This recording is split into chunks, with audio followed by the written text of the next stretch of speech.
اعوذ باللہ من الشیطان اللعین الرجیم بسم اللہ الرحمن الرحیم الحمد للہ وکفی وسلام علی عبادہ الذین اصطفی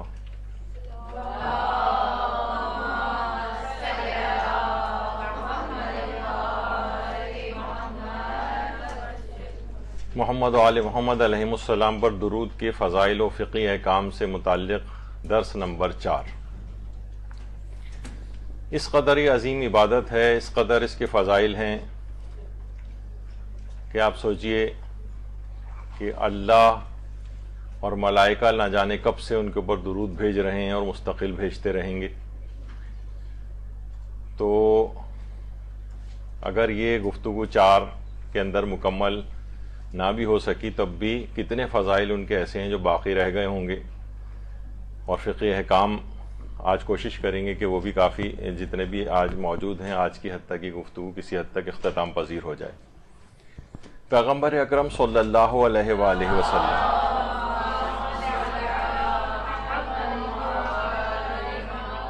فرماتے ہیں کہ روز قیامت ایک امت ایسی آئے گی کہ جنہیں میں فقط کثرت صلوات کے ذریعے پہچانوں گا، یعنی ان کے دیگر اعمال کی ان کی وجہ پہچان نہیں بنیں گی، بلکہ وہ مجھ پر بہت زیادہ مجھ پر اور میری آل پر بہت زیادہ درود بھیجنے والے ہوں گے۔ ان کی کثرت صلوات کے ذریعے میں ان کو پہچان لوں گا کہ یہ فلاں لوگ ہیں، یہ فلاں امت ہے۔ تو یہ باقاعدہ ایک زبردست قسم کی ایک پہچان روز قیامت ایک قوم کی بنے گی۔ تو ہمیں چاہیے کہ ہم ظاہر ہے کہ اپنے دیگر اعمال کے اوپر تو ہمیں اپنا اعتبار نہیں ہے کہ وہ اس پیغمبر اکرم کی نگاہ میں آ بھی پائیں یا نہیں آ پائیں اپنے ناقص صورت ہونے کی وجہ سے، لیکن درود اگر کثرت کے ساتھ پڑھیں تو پیغمبر اکرم ہمیں الگ سے پہچان لیں گے۔ اور آیت اللہ شیخ محمد عراقی جو امام خمینی کے بھی استاد تھے، وہ یہ فرماتے ہیں کہ کسی بھی قسم کی اگر کوئی مشکل ہو، اس کے لیے اگر صلوات پڑھی جائے محمد و آل محمد پر، اور ایک تسبیح ایک کامل یعنی پورا ایک دورہ 100 دانوں والا جو ہوتا ہے یہ اگر پڑھ لیا جائے اور پھر اس کا ثواب 14 معصومین کو ہدیہ کیا جائے، تو ہم نے دیکھا ہے کہ اس سے مشکلات بالکل رفع ہو جاتی ہیں۔ اللہم صلی علی محمد و آل محمد۔ تو اگر کوئی اور عمل ہمیں یاد نہیں بھی آئے، بعض اوقات ہوتا ہے نا کہ کوئی مشکل پیش آ جاتی ہے، اب سمجھ میں نہیں آتا کہ کون سا عمل کریں، تو یہ آسان ترین عمل ہے، ایک تسبیح درود پڑھیں محمد و آل محمد علیہ السلام پر، اس کا ثواب 14 معصومین کو ہدیہ کریں اور اس مشکل سے باہر آ جائیں۔ یہ آغا شیخ محمد عراقی نے اس کا ایک طریقہ بتایا ہے۔ مشکلات اور پریشانیوں میں بچنے کے لیے، حادثات سے بچنے کے لیے پچھلی دفعہ بھی ہم نے کچھ واقعات بیان کیے تھے۔ ایک واقعہ کتاب معراج النبوہ کے اندر درج ہے کہ ایک دفعہ ایک کشتی تھی جس میں بہت سارے لوگ سفر کر رہے تھے اور مومنین وغیرہ بھی اس کے اندر تھے، عام مسلمان بھی تھے۔ تو کشتی بہت زیادہ اس کا شکار ہو گئی طوفان کا، اور قریب تھا کہ ظاہر طوفان کچھ تھوڑی دیر کے لیے تو نہیں ہوتا ہے، گھنٹوں اس طرح سے طوفان سمندر میں آ رہا ہوتا ہے، تو بہت قوی امکان اس بات کا تھا کہ کہیں کشتی الٹ نہ جائے۔ تو اس میں سے ایک شخص تھا، اس کو ایک اونگ آ گئی، خواب میں اس نے دیکھا کہ پیغمبر اکرم صلی اللہ علیہ وآلہ وسلم تشریف لائیں،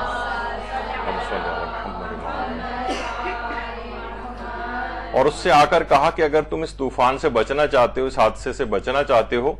تو تم 1000 دفعہ مجھ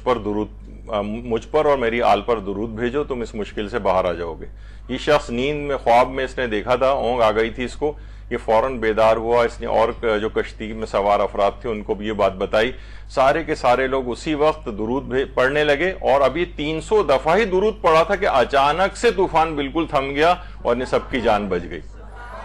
اللہم صلی علی محمد و آل محمد۔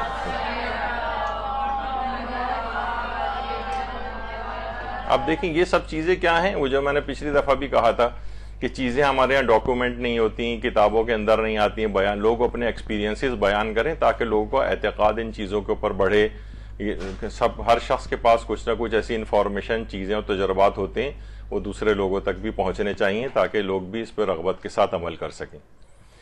دیکھیے درود اور دیگر عبادات میں چند ایک نمایاں فرق ہیں. ایک تو ہوتی ہے سنت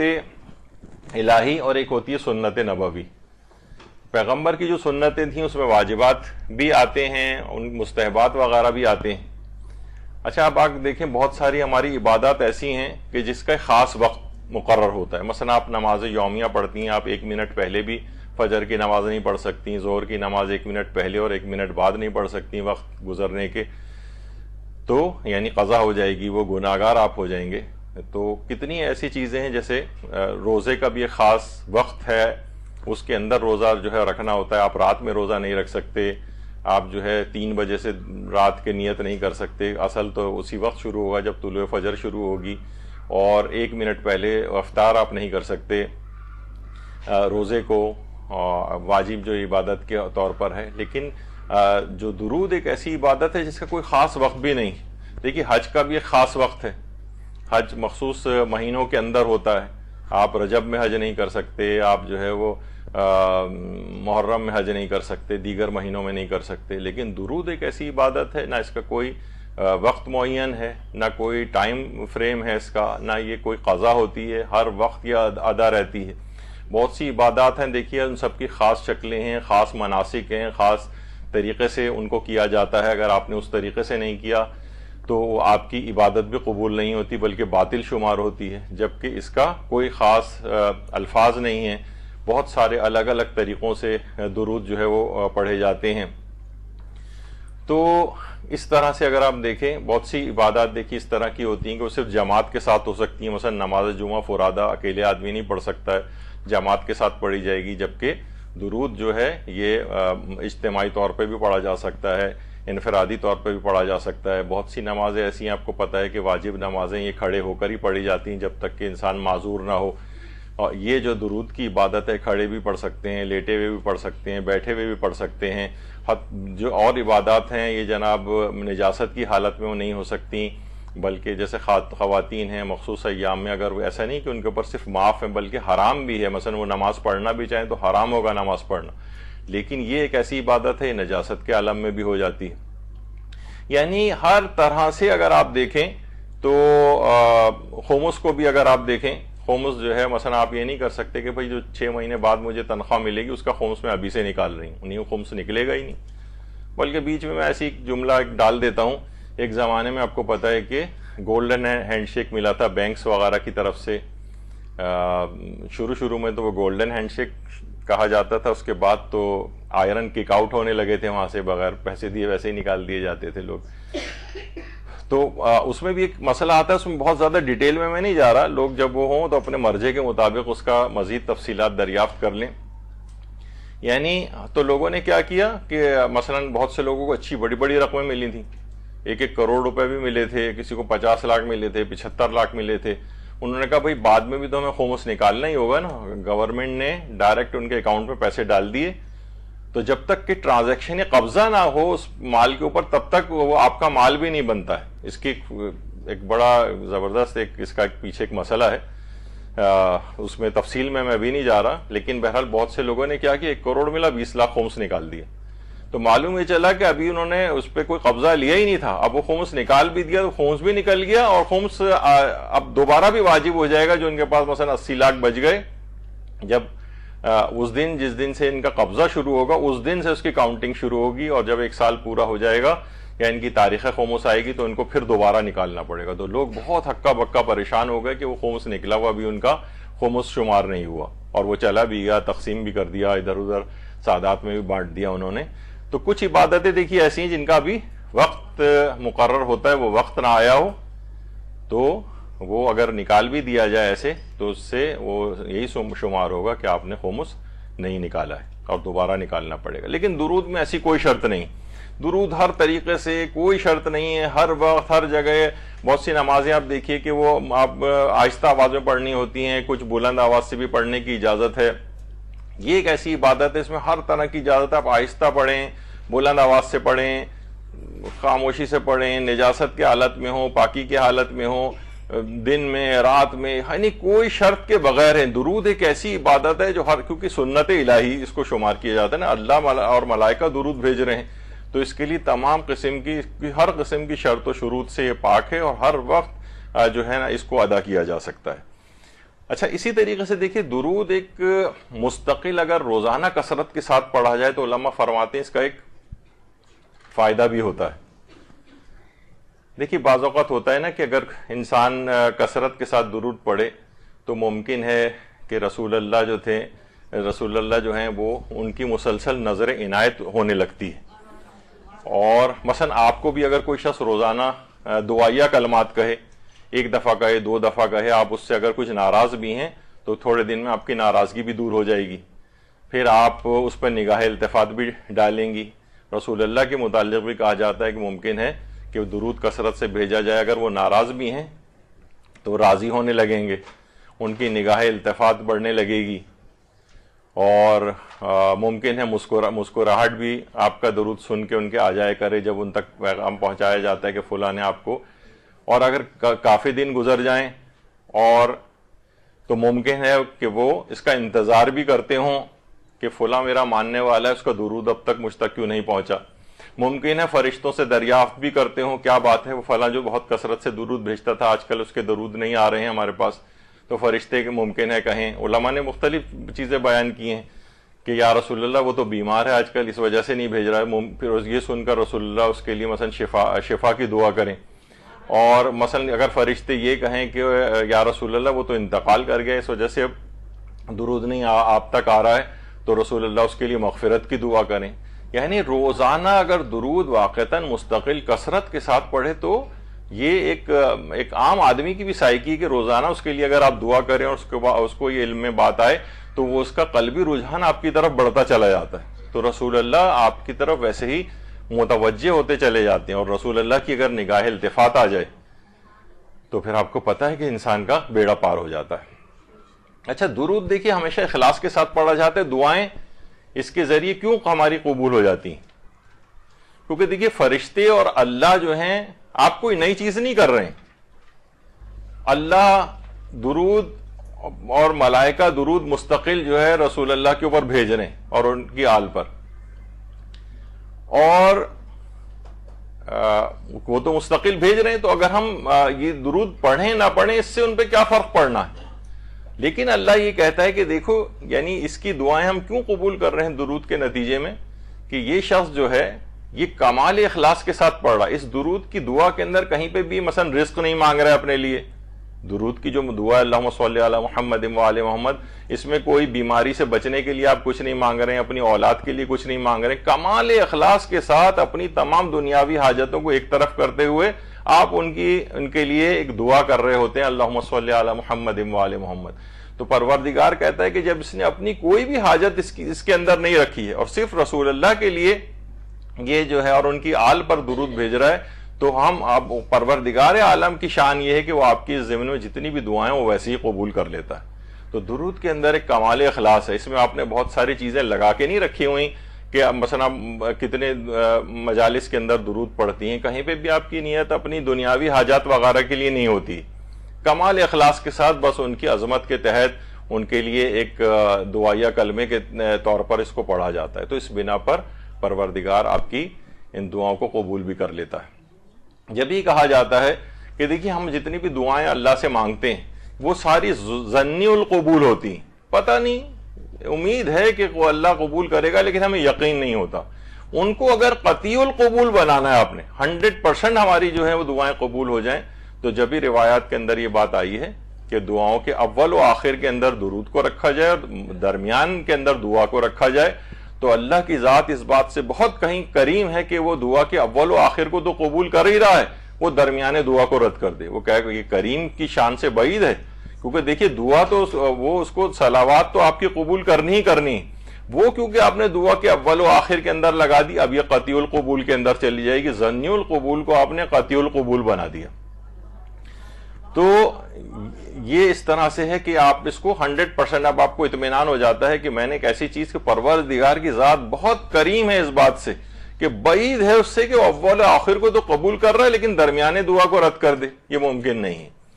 اور یہ بھی علماء فرماتے ہیں کہ دیکھیے درود جو ہے یہ بے عمل اور گناہگار لوگوں کو بھی فائدہ پہنچاتا ہے۔ دیکھیے کہا جاتا ہے نا کہ مثلا اگر اعمال جو ہمارا اگر کوئی بھی درخت ہے اس کی جڑ اگر سلامت رہے تو چاہے اس کے پتے پھل پھول یہ سب جو ہیں وہ ختم ہو جائیں، ٹہنیاں بھی اس کی مرجھا جائیں، لیکن اگر اس کو پانی دیا جاتا رہے جڑ کو تو امید باقی رہتی ہے کہ ایک دن ایسا آئے گا کہ درخت دوبارہ سرسبز ہو جائے گا۔ تو ممکن ہے کہ کبھی ہماری بے اعمالیوں، جو ہمارا سمجھیں جو درخت ہے وہ اس میں بے اعمالیوں کی وجہ سے پھل اور پھول نہ اس میں آ رہے ہوں، اس کی ٹہنیاں ختم ہو رہی ہوں، اس کے پتے ختم ہو رہے ہوں، لیکن آپ کی محبت اہل بیت کا جو جڑ ہے وہ آپ کی برقرار ہے، اس میں آپ درود کا پانی اس کے اندر مستقل ڈالتے رہیں تو اس بات کا بہت قوی امکان رہے گا کہ یہ درخت دوبارہ سرسبز ہو جائے گا۔ یہی وجہ ہے کہ عام طور پر وہ افراد جو ذرا سے بھی دیندار ہو جاتے ہیں، ہم نے عام طور پر دیکھا ہے معاشرے میں کہ بیچارے یہ جو مثلا ماتمی حضرات ہیں، ہر وقت ان کی بے اعمالیوں کے تانے یا ان کو برا بھلا اور جاہل کہنا، ارے بھائی ان کی بظاہر اگر کوئی چیز ان میں کمی بھی آپ کو نظر آ رہی ہے نا، لیکن ان کے اندر محبت اہل بیت کی جڑ ان کی تازہ ہے، یہ درود اور مختلف ذرائع سے یہ اس کو جو ہے پانی بہم پہنچاتے رہتے ہیں۔ زندگی میں کبھی بھی ایک ایسا موقع آئے گا ان کے یقیناً اس کی برکت سے کہ یہ درخت پھر ان کا دوبارہ ہرا بھرا ہو جائے گا۔ تو کبھی بھی ان کے کچھ اعمال کو دیکھ کر، کہیں کوتاہیوں کو دیکھ کر فوراً ان کے اوپر جو ہے نا یہ ماتمی ایسے اور یہ فلاں ایسے اور یہ افراد ایسے، ان کی کبھی بھی کسی پر اس طرح سے تانہ زنی نہیں کرنی چاہیے، کیونکہ بہرحال ان کی محبت اہل بیت کی جو جڑ ہے اس کے اندر یہ مستقل درود کا پانی ڈالتے رہتے ہیں۔ امید ہے کہ کبھی نہ کبھی کلک ہو جائے گا یہ والا مسئلہ اور یہ راغب ہو جائیں گے، یعنی ان کوتاہیوں کی طرف بھی متوجہ ہو جائیں گے اور اس کو اوورکم کر لیں گے۔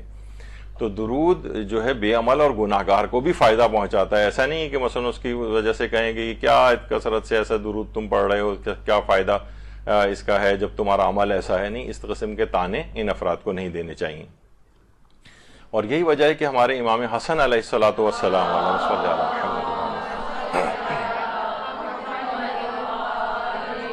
وہ فرماتے تھے کہ دلوں کو بھی زنگ لگتا ہے اور دلوں کو زنگ دور کیا جا سکتا ہے محمد و آل محمد پر کثرت کے ساتھ درود پڑھ کر۔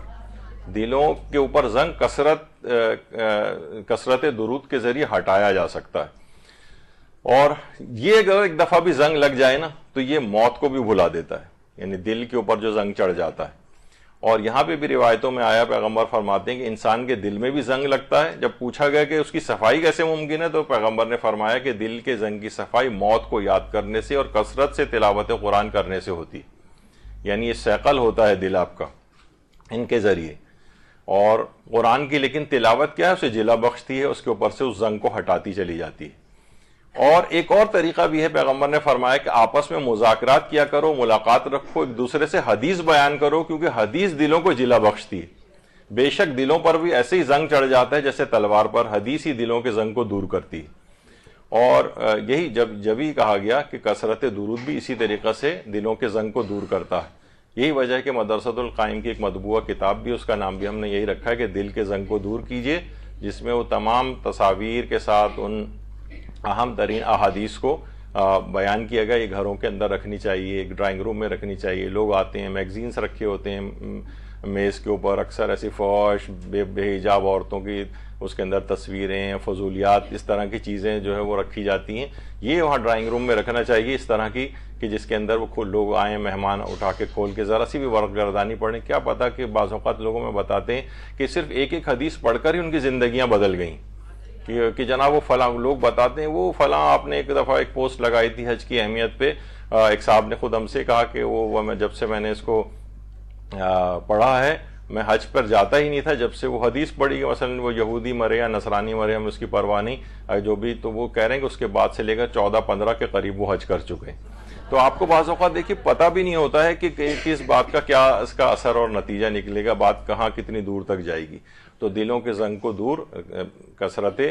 درود کے ذریعے بھی اور احادیث کے ذریعے بھی دور کیا جائے۔ اچھا، اور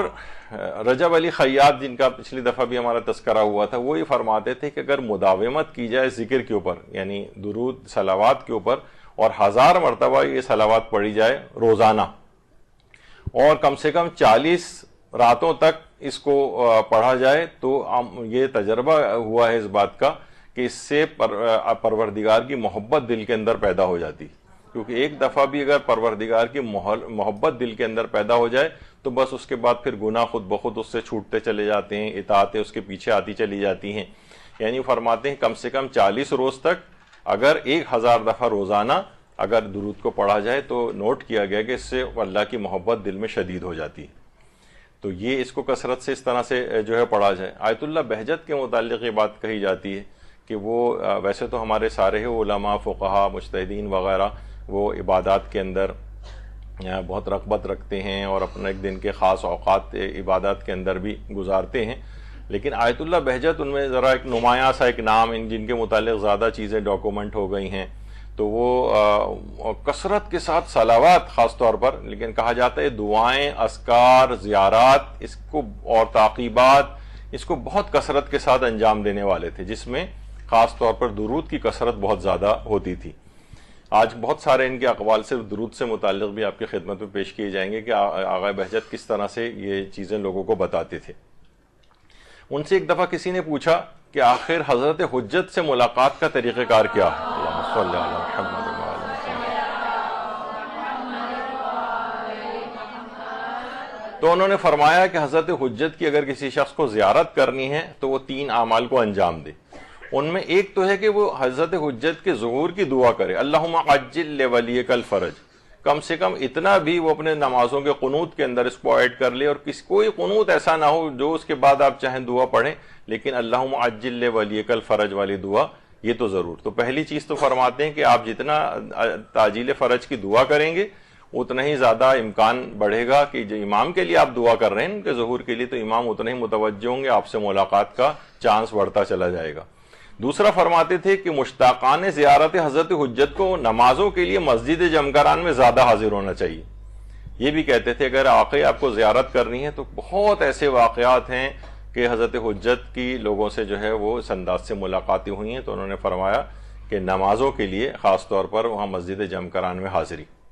اور تیسرا فرماتے تھے کہ حضرت حجت کی تعجیل فرج اور سلامتی کے لیے اللہم صلی علی درود اور صلوات جو ہے یہ کثرت کے ساتھ پڑھی جائے. اللہم صلی علی محمد وعلی محمد.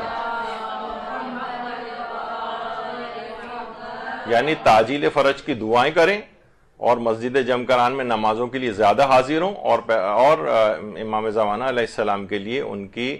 سلامتی کے لیے اور تعجیل کے لیے کثرت کے ساتھ درود بھی بھیجیں. یہ 3 اعمال بتاتے تھے کہ یہ ان سے ملاقات کے لیے بہت فائدہ مند ہے. تو بہرحال ہمیں بھی چاہیے کہ امام زمانہ علیہ السلام کے ظہور کے لیے ایک درود بآواز بلند آپ لوگ بھی پڑھیں.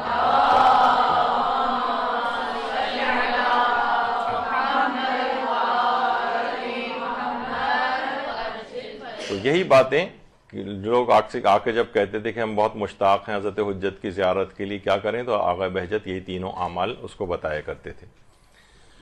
اور یہ بھی فرماتے ہیں کہ جتنا آیت اللہ بہجت فرماتے تھے کہ جس قدر بھی آپ زیادہ صلوات پڑھیں گے اس کی اس قدر آثار و برکات ہیں کہ اتنا ہی عشق اہل بیت آپ کے اندر پیدا ہوتا چلا جائے گا. جتنا عشق اہل بیت پیدا ہوگا اتنی ہی مادی لذتوں سے انسان دور ہوتا چلا جائے گا. اور پھر فرماتے ہیں کہ یعنی اتنا دور ہو جائے گا کہ پھر اس کے ذمے کوئی گناہ بھی باقی نہیں رہے گا. پھر رسول اللہ کی حدیث بھی بیان کی کہ من صلی علیہ مرتن لم یبق لہ من ذنوبہ ذرۃ. یعنی جو شخص ایک دفعہ بھی صلوات پڑھ لیتا ہے تو گناہ کا ایک ذرہ بھی اس کے اوپر باقی نہیں رہتا. یہ رسول اللہ کی حدیث بیان کی ہے. درود بھیجیے محمد وعلی محمد. یعنی خود بخود اس کی مادی لذتوں سے توجہ ہٹنے لگے کیونکہ عشق اہل بیت زیادہ سے زیادہ اس میں پیدا ہونے لگے گا. کثرت صلوات سے عشق اہل بیت زیادہ پیدا ہوتا ہے. جتنا زیادہ پیدا ہوگا اتنی مادی لذتوں سے وہ دور جائے گا، اور اتنا دور ہو جائے گا کہ پھر ایک گناہ کا ایک ذرہ بھی اس کے اوپر باقی موجود نہیں رہے گا. آیت اللہ سید محمد حسینی شاہرودی اب تو انتقال کر گئے ہیں، کافی سال ہو گئے ان کے انتقال کو. تو یہ ان سے جب پوچھا گیا کہ جو نمازیں ہوتی ہیں ہماری اس کی آخری رکعت کے آخری سجدے میں ہم کون سی دعا پڑھیں جو سب سے بہترین دعا ہو آخری رکعت کے آخری سجدے میں. دیکھیے آپ کو پتہ ہے کہ نمازوں کے سجدے میں تلاوت قرآن کرنا مکروہ ہے. سوائے قرآنی جو دعائیں ہیں وہ مکروہ نہیں ہیں. یعنی جتنی بھی انبیاء کی دعائیں ہیں قرآن کے اندر وہ مکروہ نہیں ہے، یعنی قرآنی دعائیں مکروہ نہیں ہیں، لیکن خود تلاوت قرآن کرنا یہ مکروہ ہے۔ تو ان سے پوچھا گیا آخری رکعت کا جو آخری سجدہ ہوتا ہے اس میں ہم کون سی دعا پڑھیں؟ تو آیت اللہ سید محمد حسینی شاہرودی نے اس میں یہ چیز بتائی کہ آخری رکعت کا جو آخری سجدہ ہے اس میں تعجیل فرج کی نیت سے درود بھیجا جائے محمد و آل محمد پر۔ اللہم صلی علی محمد۔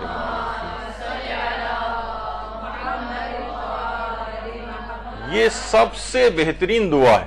یعنی اگر اس میں ہم کہیں اللہم صلی علی محمد و آل محمد وعجل فرجہم، تو یہ تعجیل فرج کے لحاظ سے یہ بہترین صلوات اور یہ بہترین دعا شمار ہوگی، آخری رکعت کے آخری سجدے میں اس کو ایڈ کرنا چاہیے۔ اچھا، ایک سوال یہاں پر ابھرتا ہے اور عام طور پر غیر شیعہ افراد کی طرف سے یہ آتا ہے جب وہ ہماری نمازوں کو سنتے ہیں کہ رکوع و سجود تو دیکھیے اللہ کے لیے ہوتا ہے، تو یہ غیر اللہ پر ہم درود کیوں بھیج رہے ہیں؟ اللہ ان کے لحاظ سے ایک تو غیر اللہ اور من دون اللہ، اس کا بھی جو ہے نا وہ عام طور پر لوگ ان کو بھی شمار کر لیتے ہیں کہ یہ بھی من دون اللہ یا غیر اللہ ہیں۔ تو رکوع اور سجود تو اللہ کے لیے، پھر درود کیوں؟ اگر ویسے آپ صرف سبحان ربی الاعلیٰ اور سبحان ربی العظیم و بحمدہ وغیرہ جو وہ کہتے ہیں یہ تو صحیح ہے کہ اللہ کے لیے رکوع اور سجدہ ہو رہا ہے تو ذکر بھی اسی کا ہونا چاہیے، یہ آپ غیر اللہ کا تذکرہ اس میں درود کی صورت میں کیوں لے آئے ہیں؟ تو اگر کوئی شخص رکوع میں، آپ کو پتہ ہے کہ واجب ذکر کو پڑھنے کے بعد اس کے بعد ہمارے یہاں کتنا رائج ہے کہ درود بھی پڑھا جاتا ہے، رکوع میں بھی پڑھا جاتا ہے اور سجود کے اندر بھی پڑھا جاتا ہے۔ تو دیکھیے سب سے پہلی تو چیز یہ کہ ہمارے پاس روایات ہیں۔ امام محمد باقر علیہ الصلوۃ والسلام فرماتے ہیں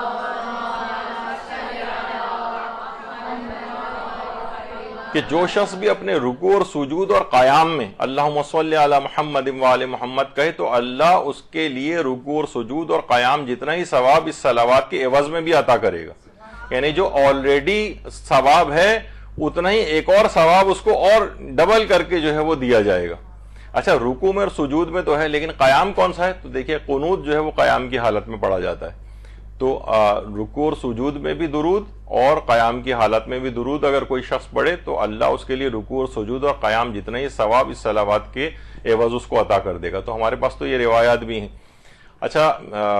اور اس کے علاوہ ایک روایت اور بھی ہے کہ ان عبداللہ ابن سلیمان قال سألت ابا عبداللہ الصادق عن الرجل یذکر النبی صلی اللہ علیہ وآلہ وہو فی الصلاۃ المکتوبہ مکتوبۃ اما راکع و اما ساجدہ، یعنی عبداللہ ابن سلیمان کہتے ہیں کہ امام صادق سے ایک شخص کے متعلق پوچھا گیا کہ جو کہ فیصلی علیہ کہ وہ نماز واجب کے رکوع اور سجود کے اندر صلوات بھیج رہا تھا محمد و آل محمد کو، تو اس کے متعلق پوچھا گیا کہ وہ ایسا کرنا کیسے ہے؟ فقال نعم ان الصلاۃ علی نبی اللہ کہیئۃ التکبیر والتسبیح، فرماتے ہیں کہ رسول اللہ کے اوپر صلوات بھیجنا بالکل ایسے ہی جیسے انسان تکبیر اور تسبیح پڑھ رہا ہو، یعنی اللہ کی تسبیح بیان کر رہا ہو، وہی عشر و حسنات، اور اس کے لیے 10 نیکیاں لکھی جاتی ہیں، یبتدرھا 18 ملکن ایہم یبلغھا ایاہ، اور جیسے ہی وہ درود پڑھتا ہے رکوع اور سجدے میں 18 فرشتے دوڑ پڑتے ہیں رسول اللہ تک اس اطلاع کو پہنچانے کے لیے کہ فلاں نے آپ کے لیے رکوع اور سجود کے اندر جو ہے وہ درود پڑھا ہے، دوڑ پڑتے ہیں۔ تو ہمارے ہاں تو الگ سے دیکھیے روایات بھی موجود ہیں کہ رکوع اور سجود اور قیام قنوت وغیرہ کے اندر انسان جو ہے وہ ضرور درود کو پڑھے اور صلوات کو پڑھے، لیکن ممکن ہے لوگ کہیں یہ تو آپ کی روایات ہیں، کیونکہ اعتراض تو انہی کی طرف سے آتا ہے۔ تو ایک دوسرا بھی اس کا علماء نے جواب دیا کہ دیکھیے سورہ انبیاء میں بھی ہے، جہاں فرشتوں کی اور ملائکہ کی بات ہوئی ہے، ان کے لیے قرآن نے کہا کہ یسبحون اللیل والنہار لا یفترون، کہ وہ دن و رات اللہ کی تسبیح کرتے ہیں اور تھکتے نہیں، ملائکہ تھکتے نہیں، تسبیح کرتے ہیں۔ اچھا، پھر دوسری جگہ پہ آپ پڑھتی ہیں کہ ان اللہ و ملائکتہ یصلون علی النبی، اللہ اور اس کے ملائکہ رسول اللہ کے اوپر درود بھیجتے ہیں۔ اس سے پہلے کہا کہ وہ یعنی اس میں کوئی تخصیص نہیں ہے، یعنی سارے کے سارے ملائکہ تسبیح کر رہے ہیں اور تھکتے نہیں ہیں، اور یہاں پر کہا کہ اللہ اور اس کے تمام ملائکہ جو ہیں اس میں بھی کوئی تخصیص نہیں کی کہ سارے کے سارے ملائکہ ان پر درود بھیجتے ہیں۔ اس کا مطلب یہ ہے کہ صلوات خود تسبیح پروردگار شمار ہوتی، وہ آپ نے پچھلی آیتیں دیکھا کہ وہ تسبیح کرتے ہیں اور تھکتے نہیں، اور یہاں پر ہے کہ اللہ اور اس کے ملائکہ مستقل درود بھیجتے ہیں پیغمبر پر۔ تو اس کا مطلب ہے کہ یہ خود ایک تسبیح ہے، جیسے امام نے فرمایا ہے کہ تکبیر و تسبیح شمار ہوتی ہے، تو اس لحاظ سے خود یہ جو ذکر اگر پڑھا جا رہا ہے اس کے اندر، یہ خود اللہ کی تسبیح شمار ہوتی ہے اور اس میں کوئی ممانعت والی بات نہیں۔ اچھا، بعض اوقات ایک لوگ اور سوال پوچھتے ہیں کہ مثلا ہمیں 3 دفعہ سبحان ربی العظیم وبحمدہ یا سبحان ربی الاعلی وبحمدہ پڑھنا ہوتا ہے، 3 دفعہ پڑھنے، تو ہم کیا یہ کر سکتے ہیں کہ مثلا 2 دفعہ ہم نے پڑھا، پھر صلوات پڑھ دیا، پھر اس کے بعد سبحان ربی الاعلی 1 دفعہ اور پڑھ دیا، یا اس کو آخری میں پڑھنا ہے؟ تو اس میں اجازت ہے آپ کو کہ آپ درمیان میں، شروع میں، کہیں پر بھی ذکر کو پڑھنے کے بعد اور درود پڑھ سکتے ہیں، بیچ میں بھی پڑھ سکتے ہیں، جو بھی آپ ذکر کر رہی ہیں رکوع اور سجود کے، اس میں بیچ میں، شروع میں، درمیان میں، کہیں پہ بھی پڑھ سکتے ہیں، اس میں کوئی حرج کی بات نہیں۔ اچھا، غیبت کے گناہ سے بچنے کے لیے بھی درود کو بہت کارآمد سمجھا گیا ہے۔ ایک روایت ہے ہمارے ہاں جس میں حضرت الیاس اور حضرت خضر نے اس سلسلے میں ایک تعلیم، ایک چیز کی ہے۔ اچھا، کچھ علماء کا یہ نظریہ ہے کہ یہ شاید ایک امکان ہے اس بات کا بھی کہ یہ دونوں ایک ہی شخصیت کے نام ہوں، ممکن ہے حضرت خضر ہی کو حضرت الیاس کہا گیا ہے، حضرت الیاس کو ہی حضرت خضر کہا گیا ہے، یعنی بہرحال ایک ذرا امکان ہے اس چیز کا بھی۔ اور حضرت خضر کا آپ کو پتہ ہے کہ ویسے تو ان کا نام، اصل نام روایت میں ہے کہ بلیا ان کا نام تھا، لیکن ان کا خضر اصل میں لقب ہے، کیونکہ جہاں پہ بھی حضرت خضر جاتے تھے تو وہ، اور جاتے ہیں، وہ جگہ سرسبز و شاداب ہو جاتی تھی، تو یہ اس لحاظ سے یہ ان کا اس میں آتا ہے۔ تو ایک دفعہ غیبت کے سلسلے میں ان سے سوال پوچھا گیا، روایت میں ایک چیز آئی ہے وسائل الشیعہ کے اندر کہ اولیاء خدا میں سے کسی نے حضرت الیاس و حضرت خضر سے شکایت کی کہ لوگوں کو جتنا منع کریں غیبت نہیں چھوڑتے۔ حضرت الیاس نے فرمایا جب کسی محفل میں لوگ غیبت کر رہے ہوں تو کہو بسم اللہ الرحمن الرحیم وصلی اللہ علی محمد وآل محمد۔ پھر حضرت خضر نے فرمایا جب کوئی شخص کسی محفل سے نکلتے وقت یہ دعا پڑھے تو اللہ ایک فرشتے کو بھیجتا ہے جو اہل محفل کو اس شخص کی غیبت سے روک دیتا ہے۔ جو اٹھ کے جا رہا ہے نا، بعض اوقات ہم اٹھ کے جاتے ہیں تو لوگ ہماری غیبت کرنے لگتے ہیں، تو اگر کوئی شخص کسی محفل سے نکلتے وقت اس دعا کو پڑھے بسم اللہ الرحمن الرحیم وصلی اللہ علی محمد وآل محمد، تو اللہ ایک فرشتے کو پیدا کرے گا جو اہل محفل کو اس کی غیبت سے روک دے گا۔ یعنی آپ بھی جب کسی محفل کے اندر جائیں، عموماً ہوتا ہے رشتہ داروں کے پاس جا رہے ہیں، آپ کو پتا ہے کہ تھوڑی سی بھی دیر، زیادہ دیر اگر بیٹھنا پڑ جائے رشتہ داروں کے پاس تو کہیں نہ کہیں سے غیبتیں لوگوں کی شروع ہو جاتی ہیں۔ میرے اپنا ایک ویسی کامن پریکٹس ہے، میں بہت زیادہ غیر ضروری آمد و رفت نہیں رکھتا، لیکن ایسی موقعوں کی تلاش میں رہتا ہوں جب ایک کمبائنڈ قسم کی جو گیدرنگ ہوتی ہے نا، جس میں زیادہ رشتہ دار شریک ہو رہے ہوتے ہیں، کوئی ایسی محفل وغیرہ، تو وہاں پر غیبتوں کا امکانات، عورتوں کا تو مجھے پتہ نہیں، وہاں پہ بھی وہ بہرحال نکال لیتی ہیں مواقع، لیکن عام طور پر مرد حضرات میں نہیں ہوتا، ادھر ادھر سیاست کی باتیں ہو جاتی ہیں، ایک دوسرے سے خیر خیریت، اسی میں ٹائم پاس ہو جاتا ہے، کھانا وانا لگ جاتا ہے، تو اس میں ذرا مواقع کم ملتے ہیں بنسبت ہے کہ آپ اسپیشلی الگ سے جائیں، گھنٹوں ان کے پاس بیٹھیں، صبح گئیں یا رات کو بھی رک رہے ہیں وہاں پر، تو بہت قوی امکانات اس بات کے ہوتے ہیں کہ غیبتیں ہو جائیں گی، تو وہاں جا کر کہیں بسم اللہ الرحمن الرحیم وصلی اللہ علی محمد وآل محمد، اور جب اٹھ کے جانے لگیں تاکہ آپ کی بھی غیبتیں نہ ہوں، یہی والا کلمہ دوبارہ دہراتے ہوئے چلے جائیں، تو انشاءاللہ پروردگار ایک فرشتے کو خلق کرے گا جو لوگوں کا دماغ اس طرف جانے ہی نہیں دے گا کہ وہ غیبت کریں آپ کی یا کسی اور کی۔ تو بہرحال ان چیزوں سے بھی فائدہ اٹھانا چاہیے کہ دیکھا درود کی برکت سے انسان گناہوں، یہ غیبت کے گناہ سے بھی بچ سکتا ہے۔ اور روایات کے اندر دیکھیے بحر الانوار کی 75ویں جلد کے اندر رسول اللہ صلی اللہ علیہ وآلہ وسلم کی حدیث ہے، اللہم صلی علی محمد وآل محمد، کہ غیبت کا ترک کرنا اللہ کو 10,000 رکعت نماز مستحبی سے زیادہ محبوب تر۔ 10,000 رکعت آپ اٹھا کے کیلکولیشن کر کے دیکھیں کتنا وقت اس کے اندر لگتا ہے کہ 10,000 رکعت آپ نماز پڑھیں، ایک ترک غیبت سے اتنا زیادہ ثواب آپ کو ملتا ہے۔ زبان پہ آ رہی ہے ہمارے غیبت، ہم بس ابھی زبان سے نکلی اور اپنے آپ کو خوف خدا رکھتے ہوئے انسان روک لے، 10,000 رکعت نماز مستحبی سے زیادہ آپ کو ثواب ملے گا۔ تو بہرحال یہ ایک بڑا بہترین ایک طریقہ ہے۔ اسی طریقے سے ایران وغیرہ کے اندر تو ایک چیز بڑی کامن ہے کہ جہاں جھگڑا اور تکرار ہونے لگتا ہے آپس میں، کتنی جگہ ہم دیکھتے ہیں ایئرپورٹ پر، حج کے موقع پر، زیارات میں، جہاں ذرا لوگ آپس میں ذرا لڑتے جھگڑتے لگتے ہیں، ایرانی کرتے ہیں آ کر فوراً بر محمد وآل محمد صلوات کا ایک نعرہ لگاتے ہیں، لوگ بآواز بلند درود بھیجتے ہیں اور وہ جھگڑا کرنے والے، وہ جھگڑا وہیں ختم ہو جاتا ہے۔ تو واقعتاً اس کے اندر بڑی ایک زبردست صلاحیت ہے، پاور ہے درود کے اندر، کہ جو اس طرح سے بحث و تکرار اور جھگڑے بھی اس سے رفع ہو جاتے ہیں۔ اور رسول اللہ صلی اللہ علیہ وآلہ وسلم فرماتے ہیں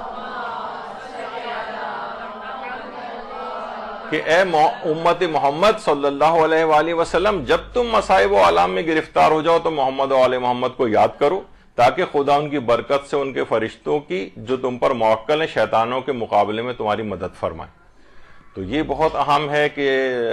کثرت کے ساتھ پیغمبر کی آل پر درود بھیجتے رہنا چاہیے۔ معاویہ بن عمار کہتا ہے کہ امام صادق علیہ السلام نے مجھ سے فرمایا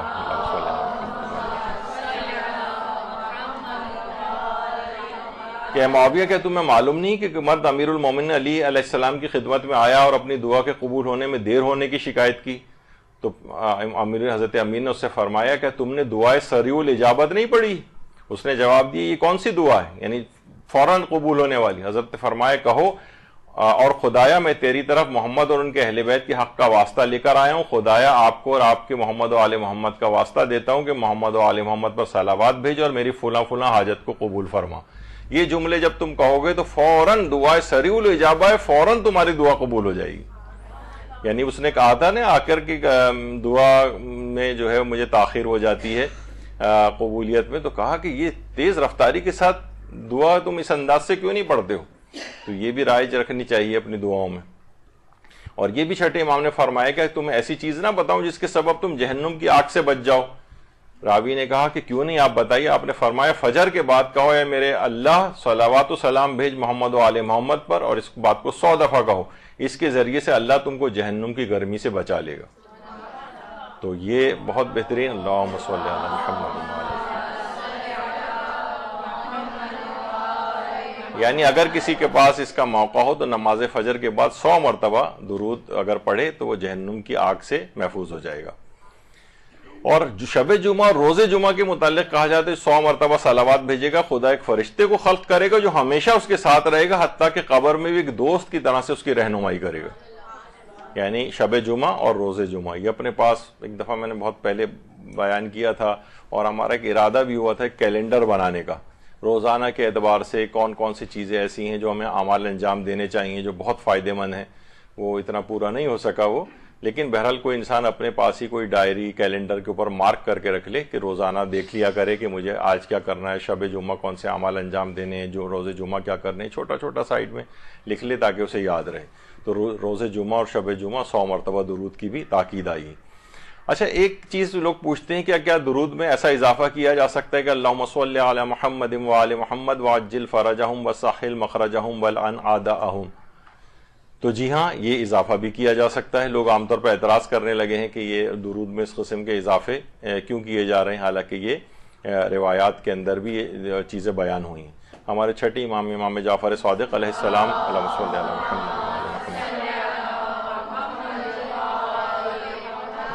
فرماتے ہیں کہ جو بھی نماز جمعہ کے بعد 7 مرتبہ کہے اللہم صلی علی محمد وآل محمد وعجل فرج آل محمد، تو یہ شخص حضرت کے اصحاب اور مددگاروں میں شامل ہو جاتا ہے۔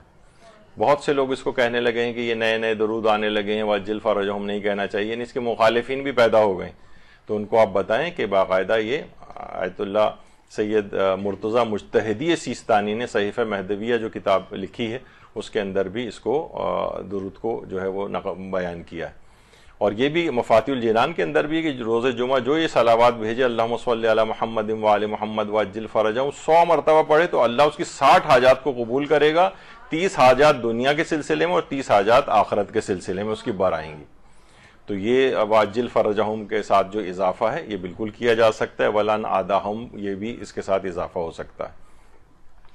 آیت اللہ بہجت یہ فرماتے تھے کہ اگر ظہور جو ہے نا امام کا یہ ہماری اہم ترین حاجات میں ہونا چاہیے، اور اس کے لیے ہمیں عجل فرجہ کہنا چاہیے۔ لیکن ہم یہ دیکھتے ہیں کہ عام طور پر بس جب مسجد کو ختم کرنا ہوتا ہے تو اس وقت ہم ختم کرنا چاہتے ہیں تو بس ہم درود پڑھواتے ہیں، اس کے معنی نہیں کہ بس اب مجلس ختم ہو گئی ہے، یا کسی جگہ رش بہت زیادہ لگا ہوا ہے تو ہم صلوات بھیج کے اس رش کو ہٹانا چاہتے ہیں لوگ تاکہ منتشر ہو جائیں۔ وہ کہتے ہیں اس طرح کی چیزیں جو ہیں، یعنی اصل جو وعجل فرجہم میں دماغ آپ کا وہ ہونا چاہیے اس طرف کہ یہ ظہور امام کے سلسلے میں ہم دعا کر رہے ہیں، نہ کہ لوگوں کو ڈسپرس کرنے کے لیے، نہ کہ مجلس کے اختتام کا اعلان کرنے کے لیے، یعنی اس طرح کی نیتیں عام طور پر اس لحاظ سے بھی ٹھیک ہے، یعنی لیکن انہوں نے کہا کہ یہ ویسی نیت نہیں ہونی چاہیے، فقط یہی اصل نیت کی طرف ہماری دماغ ہونا چاہیے کہ وعجل فرجہم ہم کیوں کہہ رہے ہیں۔ یہی وجہ ہے کہ علامہ عبد الحسین الامینی صاحب الغدیر فرماتے تھے کہ جو بھی مومن درود پڑھنے کے بعد وعجل فرجہم کہے تو میں اسے اپنی کتاب الغدیر لکھنے کے ثواب میں شریک کرتا ہوں۔ اللہم صلی علی محمد وعلی محمد۔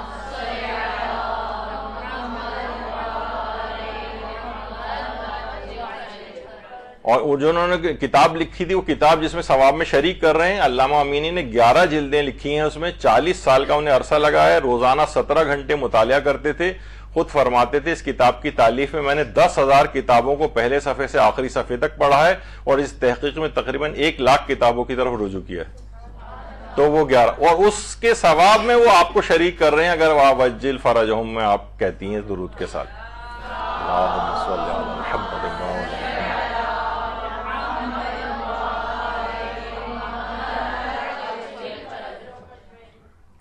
اچھا، اب ایک مسئلہ ایک اور بھی آتا ہے، کیا نماز کے تشہد کے درود میں وعجل فرجہم کا اضافہ کر سکتے ہیں؟ مثلا ہم پڑھ رہے ہیں، جیسے تشہد آپ نے پڑھا، جب اس میں پڑھ رہے ہیں اللہم صلی علی محمد وعلی محمد، اس میں بھی وعجل فرجہم اگر ہم لگا دیں تو علماء سے پوچھا گیا تو انہوں نے کہا کہ بہرحال اس کو پڑھا تو جا سکتا ہے، کیونکہ یہ ایک دعا ہے، دعا نماز میں بڑھائی جا سکتی ہے کہیں پر بھی، تو تشہد میں بھی، البتہ ایسا نہ ہو کہ اس کو اس دماغ میں کہ یہ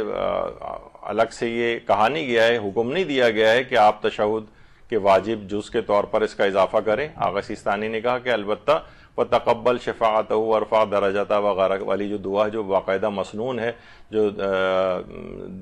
تشہد کے آخر میں پڑھی جاتی ہے، بہتر ہے وہ پڑھیں، لیکن یہ کہ اگر کوئی شخص پڑھ بھی رہا ہے تشہد کے ساتھ جو درود ہے اس میں وعجل فرجہم کا اضافہ کر رہا ہے تو اس میں کوئی حرج نہیں، بالکل جائز ہے۔ اچھا دیکھیے، ایک اور بھی بات ہے صلوات کے متعلق، کچھ جو چیزیں معاشرے میں محاورے کے طور پر بھی، مثلا کہا جاتا ہے گزشتہ راہ صلوات آئندہ راہ احتیاط، مثلا کوئی غلطی کسی سے ہو چکی ہے تو عام طور پہ کہا جاتا ہے چلو جس طرح ہم اپنے عام زبان میں کہتے ہیں نا، مٹی پاؤ کسی بھی چیز کے اوپر، چھوڑو جو ہو گیا ہو گیا، اب آگے کی بات کرو، تو اس کو اس میں ایک محاورہ ایک رائج ہے کہ گزشتہ راہ صلوات، یعنی جو گزر گیا اس پہ صلوات بھیجیں، اور آئندہ راہ احتیاط، آئندہ احتیاط کریں کہ وہ غلطی نہ ہو۔ یہ تو ایک لحاظ سے ٹھیک ہے، لیکن کچھ دیکھیے قابل گرفت محاورے بھی ہیں معاشرے کے اندر، کچھ چیزیں ایسی ہیں جو کہ نا رائج تو ہو گئی ہیں لیکن یہ اتنی اچھی نہیں ہے ان کا رائج ہونا، بہرحال ہو گئی ہیں رائج، جس طرح کچھ جیسے صلواتیں سنانا، ارے اس نے تو مجھے اتنی صلواتیں سنائیں، یہاں پہ یہ معنی ہوتا ہے کہ مجھے برا بھلا کہا یا مجھے گالیاں دیں۔ اب بتائیں کہاں صلوات کا جو اصل مفہوم ہے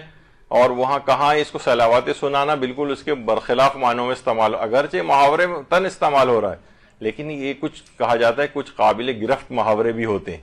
یعنی اتنے آسانی سے ان کو ہضم کرنا بہرحال اس کو اوائڈ کرنا چاہیے۔ یا مثلا ایک محاورہ آتے قل اللہ پڑھنا، اب دیکھا جائے تو یعنی آتوں کو تکلیف ہو رہی ہے، تکلیف کو ہم کیا کہہ رہے ہیں کہ آتے ہماری قل اللہ پڑھ رہی ہیں، تو دیکھا جائے تو یہ کوئی اتنا اچھا، یعنی سورہ قل ہو اللہ احد کے لیے ایک تکلیف دہ چیز کے طور پر اس کو جو ہے وہ ذکر کرنا، یہ اتنا اچھا محاورہ نہیں ہے۔ اسی طریقے سے مثلا اللہ میاں کہنا، بہت سے جو ہے نا یہ بھی ہمارے یہاں رائج ہے، البتہ کچھ افراد کہتے ہیں، یہ خود ہمارے برادران اہل سنت میں احمد رضا خان بریلوی نے کہا تھا کہ جائز نہیں ہے یہ اللہ میاں اس طرح سے کہنا۔ جو دیوبندی حضرات ہیں وہ عام طور پر ان کے ہاں ذرا اس میں اختلاف ہے، کچھ کہتے ہیں اب تو یہ عظمت کے طور پر بولا جاتا ہے، ظاہر اللہ کے لیے تو کوئی میاں بیوی والا کوئی اس طرح کی کوئی چیز نہیں ہے، اس کا کوئی ہمسر نہیں ہے، تو یہ تو کانسیپٹ دماغ میں نہیں آتا کہ میاں سے مراد جو ہے وہ رائج میاں ہیں یہاں پر، یا جیسے کہا جاتا ہے میاں ادھر آنا، تو عام طور پہ ہوتا ہے نا کسی کو، تو کہتے ہیں یہ عام طور پر معاشرے میں رائج ہو گیا ہے۔ جیسے ایک صاحب کہہ رہے تھے کہ ہمارے والد محترم جب بہت ہی احترام کے ساتھ ہمیں بلاتے تھے، ذرا یہاں تشریف لائیے گا تو اب سمجھ جاتے تھے کہ ہماری پٹائی ہونے والی ہے۔ تو بہرحال اللہ میاں تو وہ ایک بعظمت ایک چیز کے طور پر ان کو اس کو اگر معاشرے کے اندر کہا جا رہا ہے تو اس میں کوئی حرج نہیں ہے، لیکن یہ بھی اللہ کے ساتھ یہ میاں لگا دینا واللہ عالم یہ کس طرح سے محاورہ بنا ہے، بہرحال اوائڈ کرنا چاہیے۔ مثلا کہا جاتا ہے بھئی اس کام کی تو بسم اللہ ہی غلط ہو گئی، ارے بسم اللہ تو کام کے اچھے ہونے کے لیے ہوتی ہے، آپ کہہ رہے ہیں بسم اللہ غلط ہو گئی، شروعات کو بسم اللہ، یعنی کسی کوئی بھی کام بہترین طریقے سے پائے انجام تک پہنچانا ہے تو جناب آپ کہتے ہیں کہ اس کو بسم اللہ پڑھی جائے، تو یہاں پر محاورے میں کیا ہوا؟ بسم اللہ غلط ہونا. تو یہ بھی ایک عجیب سا ایک محاورہ ہے. یا اس بات کا علم تو میرے فرشتوں کو بھی نہیں تھا، یعنی جو ہر وقت لکھنے کے لیے ایک چیز آپ کے کرامن کاتبین بیٹھے ہوئے ہیں، ان کے لیے آپ کہہ رہی ہیں کہ یہ بھی ان کو بھی نہیں پتا تھی یہ چیز. تو یہ اس طرح کی چیزیں محاوروں میں آتی ہیں. یا مثلا 900 چوہے کھا کر بلی حج کو چلی. تو یہ کیا ہوتا ہے؟ یہ ان افراد کے لیے کہا جاتا ہے کہ جو کسی حد تک ان کا کردار اتنا اچھا نہیں تھا، لیکن اب وہ حج وج پہ جا رہے ہیں، انسان کو توبہ کی توفیق اس سے ہوتی ہے. اور تو ایسے افراد کی کیا تضحیق کے طور پر استعمال ہوتا ہے. وہ تو توبہ کر کے جا رہا ہے، اپنی تمام چیزوں کو ختم کرنے کے لیے وہاں پر جا رہا ہے، تو ان کے لیے اس طرح کا ایک جو ہے وہ ایجاد کیا گیا ایک محاورہ. یہ بھی قابل گرفت محاورہ ہے. عام طور پر اس طرح کے جو ہے یہ لوگ ان افراد کی تصدیق کرتے ہیں جو تائب ہو کر جو ہے جا رہے ہوتے ہیں اس لحاظ سے. یا مثلا نمازیں بخشوانے آئے تھے اور روزے گلے پڑ گئے، تو یہاں پہ بھی روزے کو گلے پڑ جانا ایک تکلیف دہ عمل کے طور پر جو ہے بتایا گیا ہے. تو واللہ عالم یہ کسی نے سوچ سمجھ کے بنائے یا کیا کیا ہے. تو بہرحال یہ اتنا اچھے جو ہے وہ شمار نہیں ہوتے، ان کو بہت اتنا رائج بھی نہیں ہونا چاہیے. یا اللہ جھوٹ نہ بلوائے، تو بھائی اللہ کب آپ سے جھوٹ بلواتا ہے؟ تو یہ بہت ساری میں نے اس وجہ سے مثالیں بیان کر دی ہیں. تو جس طرح صلوات سنانا چیز ہوتی ہے، تو یہ صلوات سنانا جو ہے یہ رائج ہو گیا ہے، یعنی برا بھلا کہنے کے معنوں میں، جبکہ یہ صلوات تو آپ کو پتہ ہے لفظی معنی بھی رحمت یا مغفرت کی دعا کے طور پر ہوتا ہے. تو یہ چیزیں معاشرے میں اس انداز سے رائج ہیں. اچھا، کچھ چیزیں درود میں ایسی ہیں، عام طور پر لوگ پانی کی بوتلوں پر درود پڑھ کر پھونک مارنا. تو اس کے لیے بھی آیت اللہ ناصر مکارم شیرازی سے پوچھا گیا کہ بہت سے لوگ اس انداز سے چیزیں کر رہے ہوتے ہیں، پانی کی بوتلوں پر مثلا درود پڑھ کر پھونکے مار رہے ہوتے ہیں، تو کیا یہ چیز ٹھیک ہے؟ تو انہوں نے جواب دیا جائز تو ہے بہرحال، لیکن یہ کسی جگہ اس طرح کا کوئی حکم دیا نہیں گیا شریعت میں کہ اس طرح سے کیا جائے. لیکن اگر کوئی کر بھی لے تو حرج نہیں.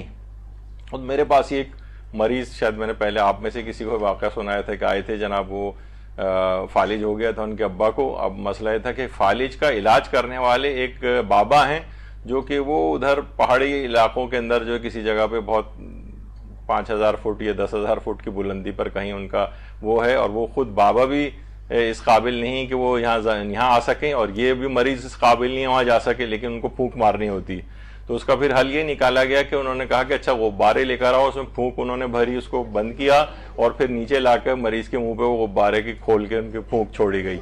تو بہرحال تو پانی کی بوتلوں پہ بھی اس طرح تو یہ پھونک مارنے کا اصل ویسے کوئی اس میں حرج نہیں ہے، لیکن یہ کہ لوگ بہرحال اتنا اس کے اوپر اعتقاد رکھتے ہیں کہ اتنا مشکل ایک چیز بھی جو ہے وہ کی جاتی ہے اس کے لیے، غبارے ہوا بھر کے لاتے ہیں وہاں سے. تو بہرحال انہوں نے آیت اللہ ناصر مکارم نے فرمایا کہ یہ کوئی کسی جگہ آیا نہیں ہے کہ اس طرح سے کیا جائے، لیکن اگر کوئی کر لے تو ظاہر ہے کوئی ایسا حرج بھی نہیں ہے. بعض اوقات یہ ہوتا ہے کسی خاص شکل اور تعداد کی دانوں کی تسبیح کے اوپر درود پڑھا جاتا ہے. مثلا جناب 1000 دانوں کی تسبیح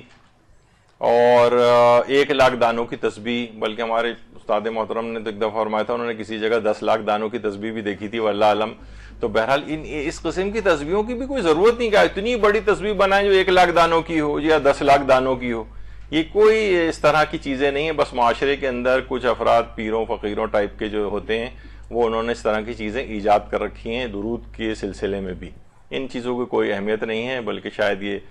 ایسا کوئی فضول سا ہی ایک کام ہے. اچھا، اب یہ بھی چیز کہی جاتی ہے کہ محمد و آل محمد پر جو صلوات ہے پڑھنا، یہ جس وقت انسان پڑھتا ہے تو گناہ اس کے اس طرح سے جھڑتے ہیں جس طرح خزاں میں پتے جھڑتے ہیں،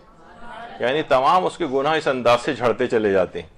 اور جیسے کہ ابھی آپ نے سنا روایت میں بھی آیت اللہ بہجت نے بھی جو پیش کی تھی کہ من صلی علیہ مرتن لم یبق من ذنوبہ ذرۃ، ایک ذرہ بھی گناہ کا باقی نہیں رہتا. فقط ایک دفعہ ایک درود بھی اگر جو اخلاص کے ساتھ اس انداز سے پڑھ دیا جائے تو ایک ذرہ برابر بھی گناہ اس کے نام اعمال میں باقی نہیں رہتا. یہ اس قدر ایک عظیم عبادت ہے. اچھا، ایک سوال ایک اور بھی چیز پوچھی جاتی ہے فقہی احکام میں کہ کیا کوئی عورت مہر میں درود رکھ سکتی ہے؟ کہ مثلا میرا شوہر جو ہے وہ 1000 دفعہ درود پڑھ کر جو ہے وہ مجھے ہدیہ کرے گا اور یہ مہر کے طور پر یہ چیز رکھے. تو بعض علماء ہیں ایسے ہمارے، سوائے آیت اللہ سیستانی کے جن کا نظریہ ابھی آگے چل کر بتاؤں گا، مثلا آیت اللہ ناصر مکارم شیرازی، ان سے بھی یہ سوال پوچھا گیا کہ کوئی عورت اس طرح سے رکھتی ہے کہ رکھ سکتی ہے اپنا مہر کے 1, 3 یا 15 دفعہ مثلا درود جو ہے وہ پڑھا جائے گا تو بس وہ یعنی شادیاں آسانی سے ہو جائیں, مہر اتنے بڑے بڑے نہ رکھے جائیں. تو اس کا حل نکالا کہ ٹھیک ہے 15 دفعہ درود پڑھ دو. تو آیت اللہ ناصر مکارم شیرازی فرماتے ہیں کہ ایسا کیا تو جا سکتا ہے لیکن اتنی کم تعداد نہ ہو. انہوں نے پھر تعداد لکھی کم سے کم 200 یا اس سے زائد دفعہ ہو. تو یہ تو میں نے ایک پہلو بتایا کہ بہرحال فقہا کے اندر اس طرح کا ہے. اور اس سلسلے میں کچھ روایات بھی ہیں. مثلا حضرت آدم و حوا کے نکاح کا جو مہر رکھا گیا تھا, اس سلسلے میں بھی روایت آئی ہے کہ حضرت آدم جب داخل بہشت ہوئے تھے تو روایت میں ہے کہ حوروں کی ایک قطار نے ان کا استقبال کیا تھا کہ لیکن حضرت آدم نے کوئی التفات ہی نہیں کیا حوروں پر. اور پھر حضرت حوا جب ان کی خلقت ہوئی تو حضرت حوا کو دیکھ کے حضرت آدم نے پوچھا, حضرت حوا جو ہماری اور آپ کی سب شخص کی جو ہے وہ ماں ہیں, ان سے جو ہے یہ ان سے کچھ دریافت کیا انہوں نے, تو وہ شرما گئیں اور انہوں نے حضرت آدم کو جواب نہیں دیا. تو اسی وقت جبریل امین نازل ہوئے اور کہا کہ آدم حضرت حوا کو اللہ نے خلق کیا ہے, یہ آپ کی محرم اور ہمدم ہوں گی, لیکن ان سے تزویج کے لیے ضروری ہے کہ آپ حق مہر ادا کریں, حق مہر ادا کریں. تو حضرت آدم نے کہا حق مہر میں تو میرے پاس دینے کے لیے کچھ نہیں ہے. تو اس وقت پھر جبریل نے کہا کہ ان تصلی علی محمد و آل محمد 3 مرات, آپ 3 دفعہ درود بھیجیں محمد و آل محمد پہ, یہی آپ کا مہر ہے. اللہم صلی علی محمد و آل محمد.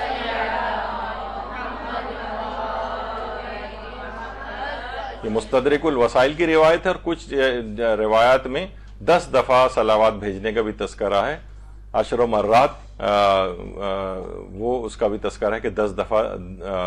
درود بھیجا جائے روایات کے اندر. تو کچھ جو علماء بہرحال اس کے قائل ہیں کہ ایسا کیا جا سکتا ہے, تو اس قسم کی ایک روایت مجھے نہیں پتا کہ وہ اصلاً ان کے پاس اس کی دلائل کیا ہیں, لیکن بہرحال ایک روایت اس انداز کی ملتی ہے جس میں حضرت آدم کے مہر کا تذکرہ ہوا ہے کہ جس میں محمد و آل محمد پر درود بھیجا گیا تھا. اچھا, اب جو یہ ہے کہ مثلا انسان نکاح دائمی کر رہا ہے, نکاح انقطاعی کر رہا ہے, اس میں کیا درود کو مہر کے طور پر, تو اس میں آیت اللہ سیستانی یہ فرماتے ہیں کہ کوئی سا بھی نکاح ہو, وہ فرماتے ہیں کہ احتیاط واجب یہ ہے کہ درود کو فزیکل ہونا چاہیے, یعنی مالی ہونا چاہیے. یعنی ایسا نہیں ہو کہ بس آپ نے کہا کہ میں درود پڑھ کے اور وہ کروں گا, یعنی کوئی نہ کوئی اس میں رقم انوالو ہونی چاہیے. جیسے علماء اور بھی علماء فرماتے ہیں کہ جیسے یہ کہا جیسے ہوتا ہے نا کہ مجھے یہ 14 معصومین کی زیارات جو ہے وہ مہر میں رکھ دیتے ہیں, یعنی اس کا خرچہ, یا مجھے حج کروائے گا, حج کا خرچہ مہر کے اندر رکھا جا سکتا ہے, کیونکہ وہ ایک فزیکل ایک مادی ایک چیز ہے. یعنی وہ فرماتے ہیں کہ جو درود نہ رکھا جائے, احتیاط واجب ہے کہ درود وغیرہ یا اس طرح کی چیزیں نہ ہوں. یا بہت سے لوگ کہتے ہیں مثلا سورہ پڑھ کے جو ہے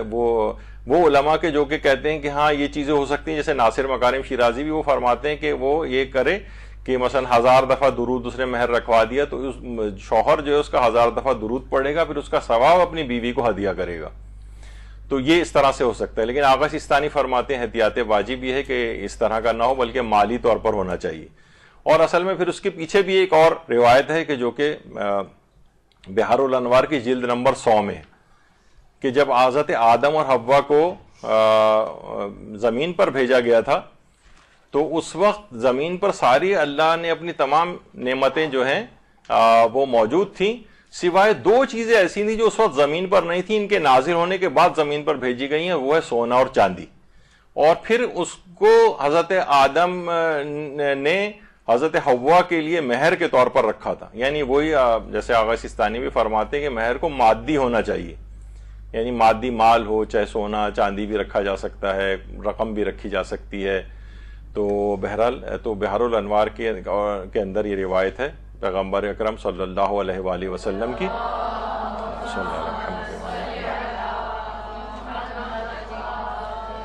کہ اس سے پہلے سونا اور چاندی نہیں تھا, ان کے زمین پر آنے کے بعد یہ نازل ہوا ہے, اور اس کے بعد سے یہ مہر قرار دے دیا گیا, اور اس کے بعد سے یہ لازم قرار دے دیا گیا کہ کوئی بھی شخص بغیر مہر کے نکاح نہیں کر سکتا جب تک کہ وہ مہر کو طے نہ کرے. تو بہرحال یہ اس لحاظ سے ایک پہلو اس کے اندر آیا. ایک اور سوال پوچھا جاتا ہے کہ ذبح کے وقت جو ہم بسم اللہ پڑھتے ہیں یا اللہ کا نام لیتے ہیں تو اس کے بجائے کیا درود پڑھا جا سکتا ہے؟ تو یعنی ظاہر ہے جب اس میں اللہم صلی علی محمد و آل محمد کہہ رہے ہیں تو اللہم تو اس کے اندر آ رہا ہے نا، کیونکہ خود آیت اللہ سیستانی بھی فرماتے ہیں کہ صرف اگر بسم اللہ بھی نہ پڑھیں، صرف کہیں اللہ اور ذبح کر دیں تو وہ بھی ٹھیک ہے۔ تو اس لحاظ سے آیت اللہ سیستانی کے نزدیک ذبح کے وقت اگر کوئی شخص اللہم صلی درود پڑھ دے تو وہ بھی کافی ہے، یعنی ذبح بھی اس کا صحیح شمار ہوگا۔ البتہ آیت اللہ ناصر مکارم شیرازی ہیں یا مثلا آیت اللہ شبیری زنجانی وہ فرماتے ہیں یہ کافی نہیں ہے۔ آیت اللہ ناصر مکارم تو یہ بھی فرماتے ہیں کہ جو پہلے کسی نے اس طرح سے ذبح کر دی ہوں وہ تو سب محکوم بالطہارہ ہوں گے،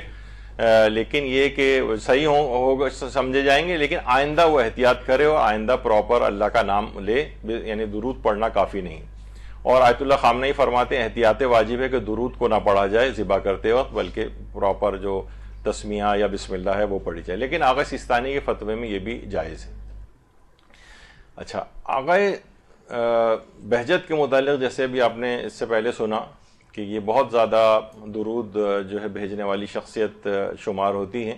ایک جملہ اور فرماتے تھے کہ عام طور پر لوگ آ کر پوچھتے ہیں کہ بھائی کوئی فلاں چیز کا کوئی عمل بتائیں، جب بتایا جاتا ہے کہ مثلا آپ درود پڑھیں تو وہ ذرا حیرانگی سے ہوتا ہے نا کہ یعنی یہی بتا دی جو ہمیں چیز پتہ تھی پہلے سے، کوئی بہت ایسا پیچیدہ سا عمل بتایا جائے تو لوگ سوچتے ہیں وہ یہ بہت زبردست یعنی کوئی عمل بتایا گیا ہے ہمیں،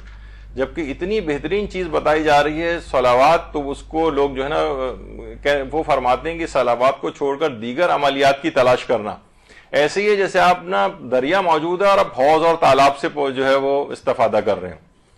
جیسے مشہور ہے نا کہ وہ جو کیا تھا وہ کہ وہ حج پہ گئے تھے اپنے والد کو لے کے اور والد وہاں رش میں کہیں کھو گئے تو فون کر کے کہہ رہے تھے کہ ذرا داتا دربار میں دعا کروا دو، ابا کھو گئے،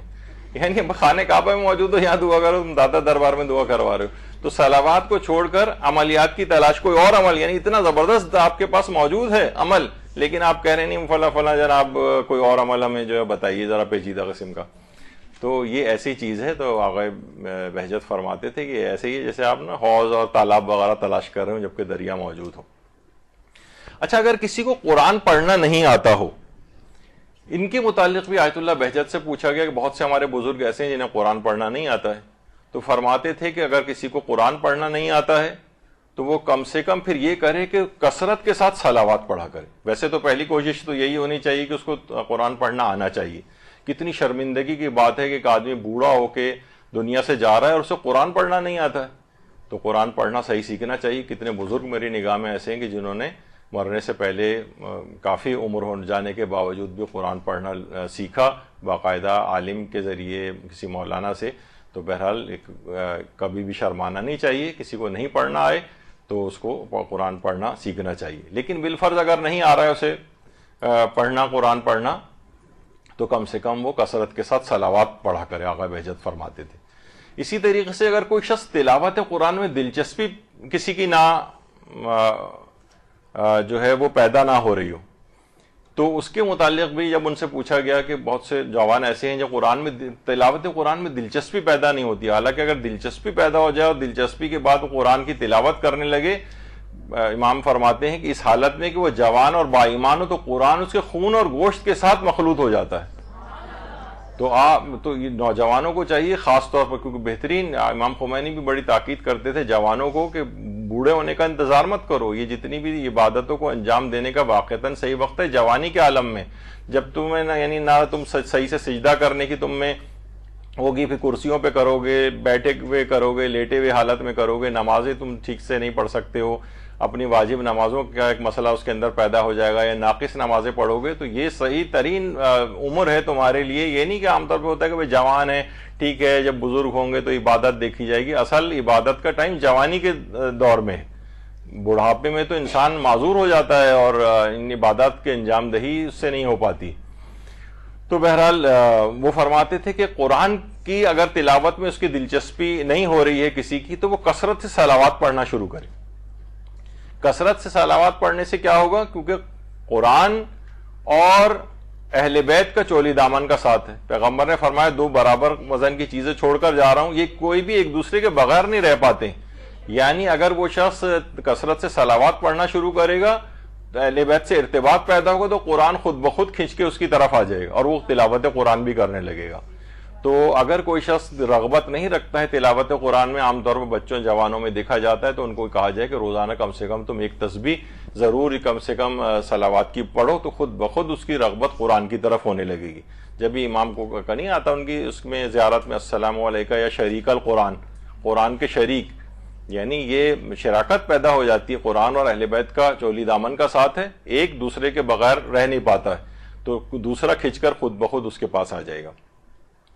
تو بہرحال قرآن کے اندر جو یہ نورانیت ہے، یہ سب چیزیں، یہ اگر رغبت نہیں پیدا ہو رہی، کثرت سے صلوات بھیجیں تو یہ زبردست اس کے اندر رغبت بھی پیدا ہونے لگی اور قرآن کی جو نورانیت ہے وہ بھی اس کے اندر آئے گی. آغا بہجت سے یہ بھی پوچھا گیا کہ سگریٹ، اور ایک جوان آیا کہنے لگا میں سگریٹ اور نشہ آور چیزوں کے استعمال کا عادی ہوں،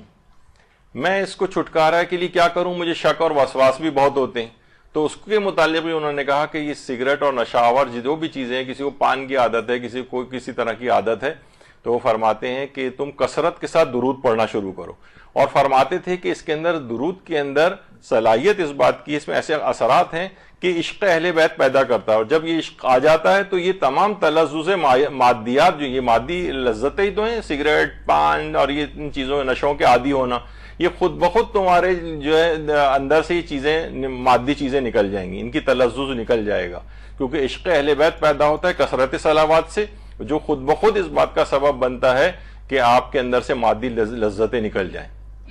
تو یہ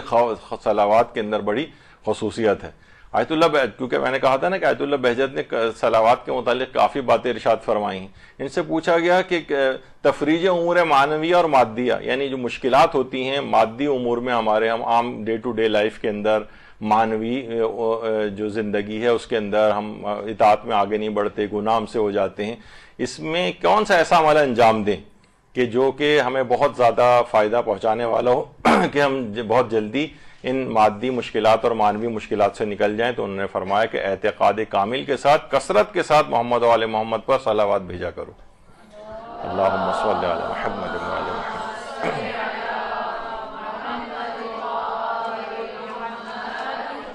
اور پھر ان کی وصیتوں میں سے ایک یہ بھی ہے کہ ان سے پوچھا گیا کہ اللہ کی طرف قربت حاصل کرنے کے لیے سب سے بہترین راہ کون سی، سب سے قریب ترین راہ کون سی؟ تو انہوں نے جواب دیا کہ محمد و آل محمد پر صلوات بھیجنا یہ اللہ سے سب سے زیادہ آسان اور قریب ترین، اللہ سے قریب کرنے والا یہ عمل ہے. انسان کثرت کے ساتھ صلوات بھیجے. پھر انہوں نے یہ بھی بات کہی کہ ان سے پوچھا گیا کہ مجھے غصہ بہت آتا ہے تو کیا کروں؟ آیت اللہ بہجت نے فرمایا کامل عقیدے کے ساتھ زیادہ سے زیادہ درود پڑھا کرو، غصہ بھی تمہارا کم ہو جائے گا. تو یعنی آپ نے دیکھا ہر چیز کے اندر درود کے ایسے ایسے فضائل اور چیزیں، ہماری ڈے ٹو ڈے جو لائف ہے اس کے اندر کتنی بھی ہماری مشکلات، پریشانیاں، ہماری عادتیں، ہمارے برے اعمال اور افکار، ان سب کا دفعہ درود کے ذریعے ممکن ہے. اور فرماتے تھے کہ مختصر ترین دعا جو کہ تاثیرات کبیرہ رکھتی، بہت بڑی تاثیر رکھتی ہے، وہ ہے محمد و آل محمد پر صلوات بھیجنا. کہ اللہم صلی علی محمد و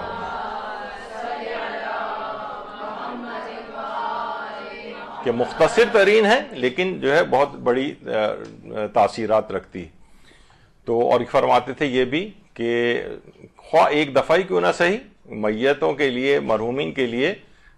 ایک صرف صلوات بھی اگر پڑھ کر ان کو ہدیہ کر دی جائے تو نامعلوم کس قدر یہ معنویت رکھتی ہے، اللہ ہی بہتر جانتا ہے کہ اس کو وہ صرف ایک صلوات کیا فائدہ پہنچائے گی مرحوم کو، ان کے لیے الگ. اسی طریقے سے مثلا آیت اللہ بہجت فرماتے تھے ایک مداح جو کہ درود میں نے محمد و آل محمد کے جو کلام وغیرہ پڑھتے ہیں، وہ خوشحال شخص تھا، امام کی خدمت، امام زمانہ کی خدمت میں پہنچا تو امام زمانہ نے اس سے فرمایا کہ محمد و آل محمد پر صلوات کے بعد وَعَجِّلْ فَرَجَهُمْ کہا کرو. آیت اللہ بہجت نے فرمائی یہ بات کہ اس طرح سے، یعنی خدایا امام کے ظہور میں جلدی فرما، لیکن وہ فرماتے ہیں کہ اس میں سنجیدگی کے آثار ہونا چاہیے. یعنی ایسا نہ ہو کہ بس وَعَجِّلْ فَرَجَهُمْ ایسی زبانی طور پر ہم نے ایک جملہ رٹ لیا ہے، بس اس کو پڑھے چلے جا رہے ہیں، نہیں، سوچ سمجھ کے اور اس کے آثار بھی ہونے چاہیے اس کے اندر. تو بہت سی روایات میں یہ بھی ہے کہ جو موسم کے جو پھول ہوتے ہیں ان کو سونگتے وقت، اور اس میں روایات میں تو پھول کا تذکرہ آیا ہے کہ عام طور پر اگر کبھی بھی آپ کوئی پھول سونگیں تو پھول کو سونگتے وقت چھٹے امام فرماتے ہیں کہ اگر کوئی شخص پھول کو سونگے اور آنکھوں سے اسے چاہیے کہ اسے آنکھوں سے لگائے اور محمد و آل محمد پر درود بھیجے اور ابھی وہ پھول کو زمین پر رکھے گا نہیں کہ اللہ اس کے تمام گناہوں کو بخش دے گا.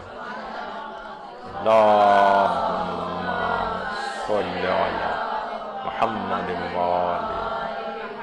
تو جو بھی پھل ہیں پھول ہیں ان کو جب بھی آپ کھانے لگیں یا ان کو سونگھنے لگیں تو آنکھوں سے بھی اس کو لگائیں. امام نے فرمایا کہ بہرحال یہ جو پھل ہیں یہ جنت سے آئے ہیں، یعنی اس طرح کے بھی الفاظ آئے ہیں روایات کے اندر، اور یا یہ ان کی شبیہ ہیں بہرحال. تو ابھی وہ زمین پہ رکھ بھی نہیں پائے گا اس پھول کو کہ اللہ اس کے تمام گناہوں کو بخش دے گا اگر اس نے صلوات پڑھی پھول کو سونگتے وقت. اچھا، کچھ چیزیں دیکھیے ایسی ہیں کہ ایک تو ہے، ہم نے اس سے پہلے بھی کہا تھا کہ انسانوں کے اوپر بھی درود پڑھا جاتا ہے. جیسے حضرت امیر فرماتے ہیں جب بندہ سبحان اللہ کہتا ہے تو اس پر ہر فرشتہ درود بھیجتا ہے. تو فرشتے جب کسی انسان کے لیے درود بھیج رہے ہیں تو اس کے معنی ہوتے ہیں کہ اس انسان کے لیے طلب مغفرت کی دعا کر رہے ہوتے ہیں. اچھا، اسی طریقے سے مثلا کہا جاتا ہے کہ امام حسن عسکری علیہ السلام نے فرمایا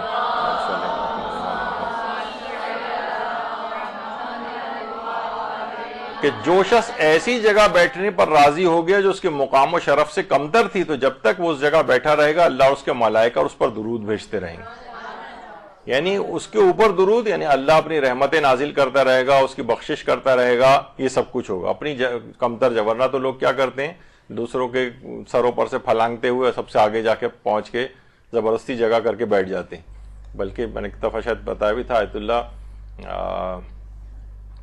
جوادی عاملی فرماتے ہیں کہ حج کے لیے جب وہ تشریف لے گئے تو وہ صف بن رہی تھی. کہہ رہے ہیں ایک شخص اس طرح سے آیا، صف پوری، آپ کو پتہ ہے وہاں تو بہت زیادہ رش ہوتا ہے، لیکن اس طرح سے آیا کہ پوری صف کو اس نے جو ہے نا بڑا درم بھرم کر دیا، اور ایسی جگہ بنائی کہ بیچارہ جو کھڑا ہوا ہے پہلے سے شخص تھا وہ نکل کے باہر کھڑا ہو گیا، اور نماز بھی اس نے نہیں پڑھی. کہا کہ خدا ہی جانتا ہے کہ اس اکیلے شخص کی فرادہ کتنی زبردست ثواب ملا ہوگا، اور یہ جس نے زبردستی اپنے یہاں پر جگہ بنائی تھی یہ کس قدر خسارے میں ہوگا. تو بہرحال اس طرح سے کرنا، لوگوں کو تکلیف اور اذیت پہنچاتے ہوئے، گردنوں پہ پاؤں رکھتے ہوئے ان کے جو ہے وہ جگہ اپنی بنانا، تو اپنے سے کمتر جگہ بھی کہیں آپ کو پیچھے کہیں کونے خدرے میں بھی جگہ مل رہی ہو تو وہاں پہ تو اللہ اور اس کے ملائکہ اس پر درود بھیجتے رہتے ہیں. تو یہ اس طرح کی چیز ہے. اسی طریقے سے رسول اکرم صلی اللہ علیہ وآلہ وسلم فرماتے ہیں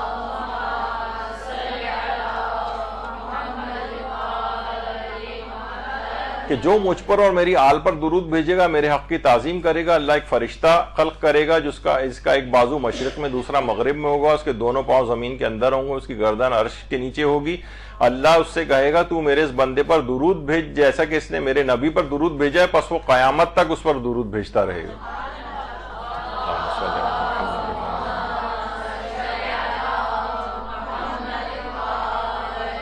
یعنی ابھی جو آپ یہ درود بھیج رہی ہیں تو اس پر آپ فرشتے آپ پر درود بھیج رہے ہوں گے اس کے جواب میں. تو بہرحال یہ اس انداز سے. اور پیغمبر یہ بھی فرماتے ہیں جس نے میرے اوپر صلوات کو لکھا ہے جب تک وہ کتاب باقی رہے گی ملائکہ اس پر صلوات بھیجتے رہیں گے.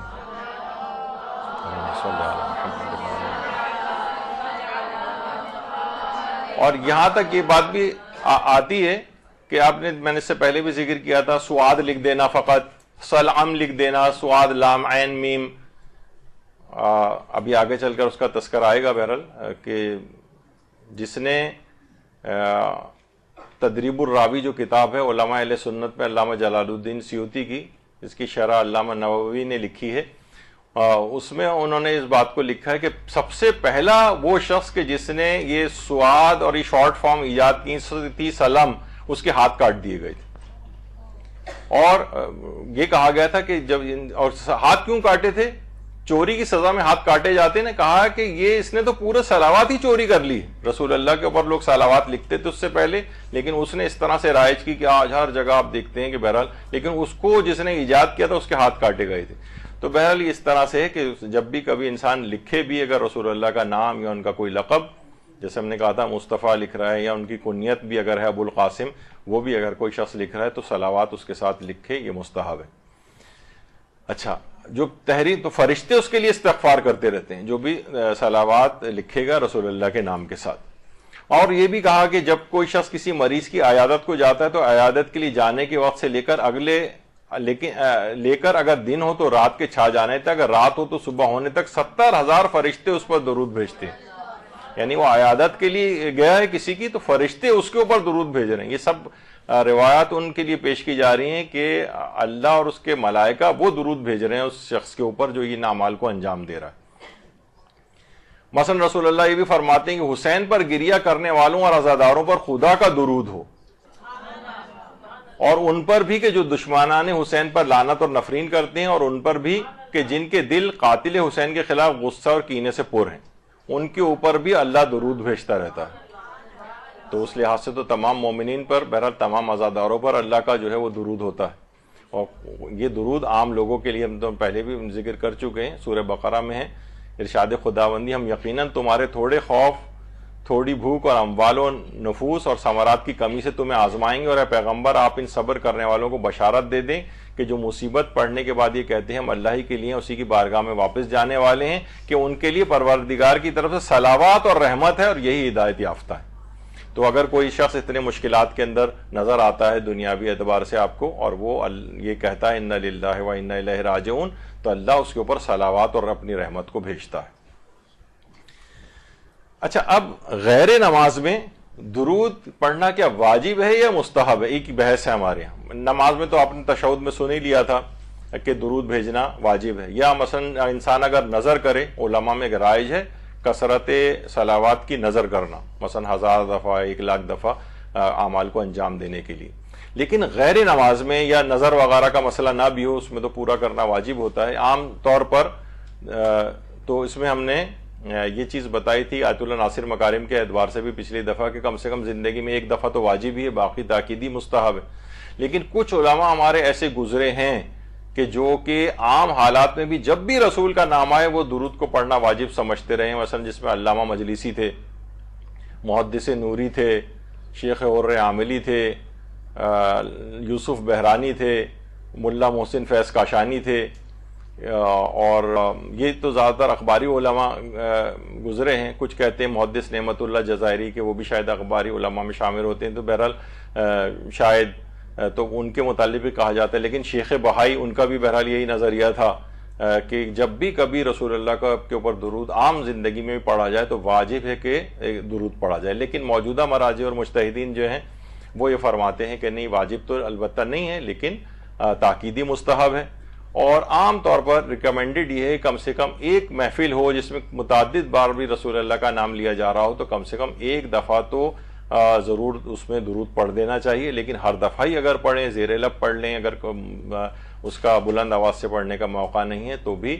جب بھی موقع آئے، جب بھی، حتیٰ کہ ہم نے پچھلی دفعہ کہا تھا نمازوں کے اندر بھی اگر ایسا ہو رہا ہے تو بھی اس کی تکرار جو ہے وہ مستحب ہوتی ہے. اسی طریقے سے مثلا ہوتا ہے کہ جیسے عام طور پر رکوع اور سجود کے اندر بہت سے، اگر آپ کہیں جائیں اور پیش امام جو ہے وہ پڑھا رہا ہو اذکار پڑھنے کے بعد، تو وہ ربی صلی علی محمد و آل محمد بھی کہہ رہے ہوتے ہیں، اللہم کے بجائے ربی لگا دیتے ہیں اس کے ساتھ. تو ربی یعنی ایک چھوٹی یہ بھی اس کے ساتھ لگ جائے. ربی صلی علی محمد و علی آل بیتہ یہ بھی کہا جا سکتا ہے. تو رکوع اور سجود کی حد تک تو صحیح ہے. لیکن مثلا ربی صلی علی محمد و آل محمد، کیا یہ درود تشہد کے اندر پڑھ سکتے ہیں ہم؟ مثلا ہم واشہد ان محمدا عبدہ ورسولہ، پھر اس کے بعد اللہم کے بجائے ہم کہتے ہیں ربی صلی علی محمد و آل محمد، کا یہ کہہ سکتے ہیں؟ تو ایک استفتاء تھا آیت اللہ سیستانی کا جس میں انہوں نے کہا تھا کہ اگر وہ جاہل مقصر ہے تو احتیاط لازم کی بنا پر وہ تمام نمازوں کو دوبارہ پڑھنا پڑے گا جو اس نے ربی صلی علیہ کے ساتھ پڑھی. ایک استفتاء تھا، لیکن بہرحال جب ہم نے اس کو کنفرم کیا، ابھی شاید 2 روز پہلے ہی ان کے استفتاء سیکشن کے جو ایک لحاظ سے سربراہ ہیں آغا موہری، ان سے جب پوچھا گیا تو انہوں نے کہا کہ بہرحال نماز تو باطل نہیں ہے اگر کوئی اس طرح سے پڑھ رہا ہے، لیکن افضل وہی ہے کہ جو رائج جو درود ہے اللہم صلی علی محمد و آل محمد وہی پڑھا جائے. تو بہرحال اس سے علاوہ رکوع اور سجود کے اندر پڑھ سکتے ہیں ربی صلی علی محمد و آل محمد، لیکن تشہد کے اندر اس طرح سے اضافہ نہ کریں. کیا رکوع سجود کے اذکار کی جگہ فقط درود پڑھ سکتے ہیں؟ مثلا ہم سبحان ربی الاعلیٰ یا ربی العظیم و بحمدہ یہ نہیں پڑھ رہے رکوع سجود میں اور صرف درود پڑھ رہے ہیں، تو آغا سیستانی فرماتے نہیں، ایسا نہیں کرنا چاہیے. وہ جب آپ ذکر پڑھ لیں، جو بھی ذکر پڑھ رہے ہیں، سبحان اللہ، الحمدللہ یا سبحان ربی العظیم یا ربی الاعلیٰ، اس کے بعد پھر آپ پڑھ لیں درود. لیکن فقط یہ کافی نہیں کہ صرف آپ درود پڑھ کے کہ آپ سمجھیں کہ یہ ذکر کافی ہو گیا ہے، اور یہ شمار ہو گیا ہے رکوع اور سجدے کے ذکر کے طور پر. تو یہ اس طرح سے اکیلا نہیں پڑھا جا سکتا. اچھا، کیا بلا سبب نماز میں کہیں بھی درود پڑھ سکتے ہیں؟ یعنی ہم نے رسول اللہ کا نام بھی نہیں سنا، بس ویسے ہی دل چاہا ہمارا کہ مثلا ہم سمع اللہ کہہ کے کھڑے ہوئے اور ہم نے کہا ایک درود بھی پڑھ لیا جائے، تو جواب ہے کہ جی ہاں، نماز میں کہیں بھی بلا سبب بھی درود کو پڑھا جا سکتا ہے اور اس سے کوئی نماز پہ فرق نہیں پڑے گا. البتہ بہرحال کوشش کریں کہ ایسا نہ ہو کہ لوگوں میں اس طرح کی چیزیں رائج ہو جائیں، لوگ پھر ایک کوئی نئی نماز ٹائپ کی بنا لیں، تو بہرحال اس انداز سے نہیں کرنا چاہیے.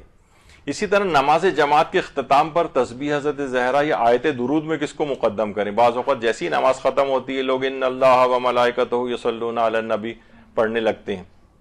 تو بہرحال یا درود ہی پڑھنے لگتے ہیں. یعنی ہے نا کہ کتنی زیادہ تاکید اس کی ہے کہ تسبیح حضرت زہرا ابھی اس نے پہلو بھی نہ بدلا ہو تو فوراً تکبیر پڑھنے کے بعد فوراً بعد تسبیح شروع کر دی جائے. تو آغا سیستانی سے جب یہ سوال پوچھا گیا تو انہوں نے کہا کہ دونوں ہی چیزیں بہترین ہیں، کوئی سا بھی پڑھ لے اس سے فرق نہیں. آیت اللہ وحید خراسانی نے کہا کہ درود پڑھنا بہرحال یہ فاصلہ کرنا شمار نہیں ہوتا ہے، یعنی درود پڑھ کے بھی اس کے بعد تسبیح پڑھی جا سکتی ہے. لیکن کچھ علماء ہمارے سے گزرے ہیں، جیسے آیت اللہ صادق روحانی، ابھی ان کا انتقال ہوا کچھ ہی عرصے پہلے، وہ فرماتے تھے کہ نہیں، تسبیح حضرت زہرا فوراً بعد پڑھنے کی جو تاکید روایت میں آئی ہے یہ اس لحاظ سے درود پر مقدم ہے، یعنی وہ وہاں پر تسبیح فوراً جو ہے پڑھی جائے، درود اس کے بعد پڑھا جائے. لیکن آیت اللہ سیستانی فرماتے ہیں کہ بہرحال دونوں چیزیں بہترین ہیں، دونوں چاہے پڑھ سکتے ہیں، اور درود اگر پڑھ بھی رہے ہیں تو ایسا کوئی فاصلہ شمار نہیں ہو رہا تسبیح کے اندر، یہ آغا وحید خراسانی نے کہا. تو بہرحال اگر کوئی نماز کے فوراً بعد اس طرح سے اگر کر بھی رہا ہے تو اس میں کوئی حرج نہیں. نماز کے بعد 3 مرتبہ درود پڑھنا یہ کوئی الگ سے روایت میں نہیں آیا. تکبیر کے بعد یعنی آپ 3 دفعہ بھی پڑھ سکتے ہیں، 5 دفعہ، 7 دفعہ، کم یا زیادہ جتنا بھی چاہیں پڑھ سکتے ہیں، اس میں الگ سے کوئی تاکید نہیں آئی. بہت سے لوگ کہتے ہیں کہ درود میں جو ہے وہ ایک طبقہ پیدا ہو گیا، ہمارے ہاں پیدا ہو گیا ہے کہ درود میں مولا علی شامل نہیں ہے، تو انہوں نے ایک نیا درود بھی پھر ایجاد کیا، اللہم صلی علی محمد و علی و اعلی آل محمد، یہ ایجاد کر لیا انہوں نے. حالانکہ آل محمد میں خود درود میں خود روایات بھی اس کے اندر ہیں شاہد، اور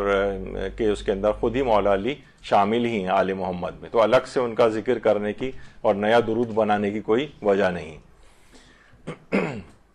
سجدے سہو کے اندر کیا درود پڑھ سکتے ہیں؟ کیونکہ سجدے سہو کی ایک دعا عام طور پر پڑھی جاتی ہے، بسم اللہ و باللہ اور السلام علیکہ ایھا النبی و رحمۃ اللہ وبرکاتہ. اب کچھ علماء کا یہ نظریہ ہے کہ بسم اللہ و باللہ اللہم صلی علی محمد و آل محمد بھی پڑھ دیا جائے تو یہ ٹھیک شمار ہو جاتا ہے. آغا خوئی، آغا امام خمینی، یہ سب یہی فرماتے ہیں. البتہ آیت اللہ خامنہ ہی فرماتے ہیں کہ بسم اللہ و باللہ کے بعد پہلا سلام سجدہ سہو میں پڑھا جائے. لیکن آغا سیستانی فرماتے ہیں کہ سجدہ سہو میں صرف سجدے میں سر کو رکھ دینا کافی ہے.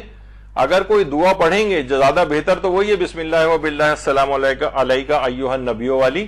لیکن اس کے بعد اگر آپ چاہیں تو درود بھی اس کے اندر پڑھ سکتے ہیں سجدہ سہو کے اندر. لیکن اصلاً کوئی دعا پڑھنا واجب ہی نہیں ہے، احتیاط مستحب ہے کہ کوئی یہ دعا پڑھی جائے، مثلا یہ پہلا سلام والی بسم اللہ و باللہ کے ساتھ. لیکن سجدہ سہو میں درود بھی پڑھا جا سکتا ہے آغا سیستانی کے فتوے میں.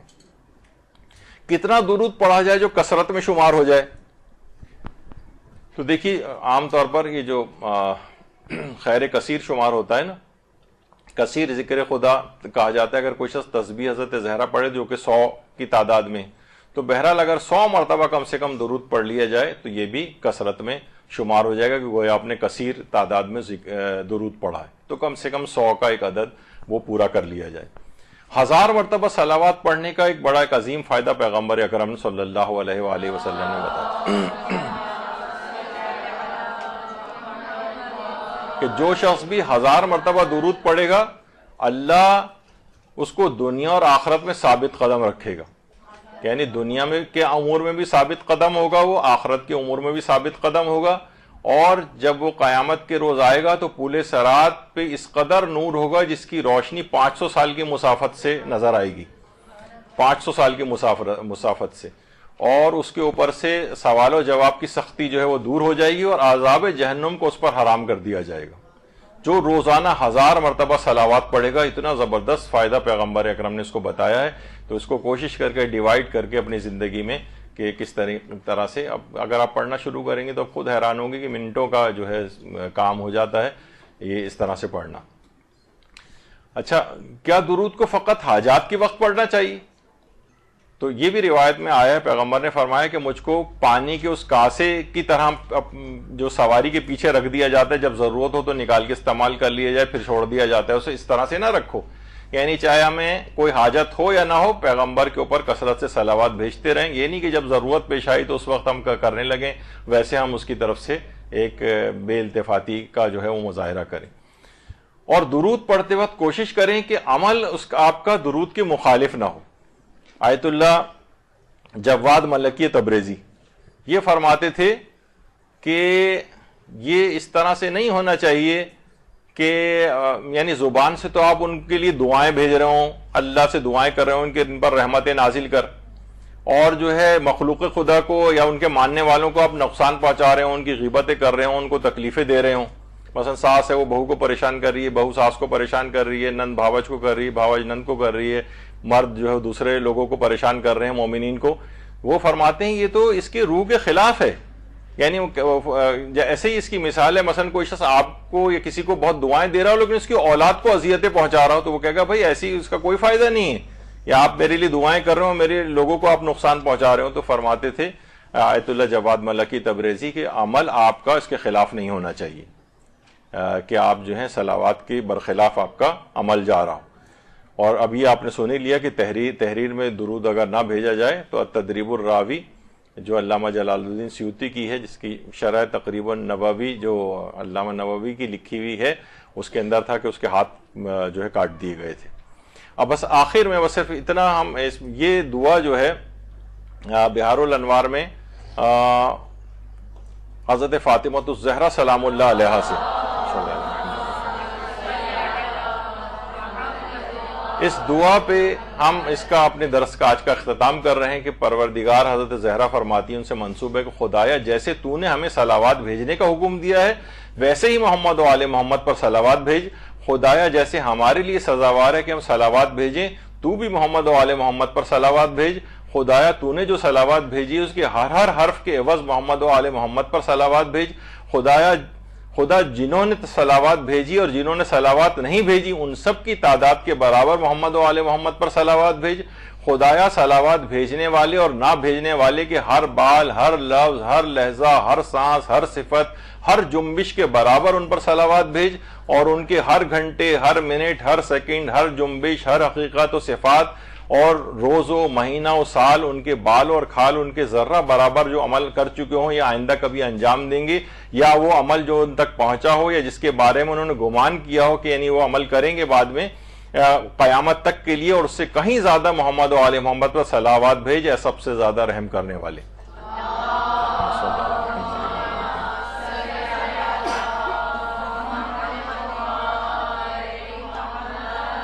تو ان دعائیہ کلمات جو حضرت زہرا سے منسوب ہیں، اسی پر آج ہم اپنے صلوات کی چوتھی نشست کا اختتام کر رہے ہیں.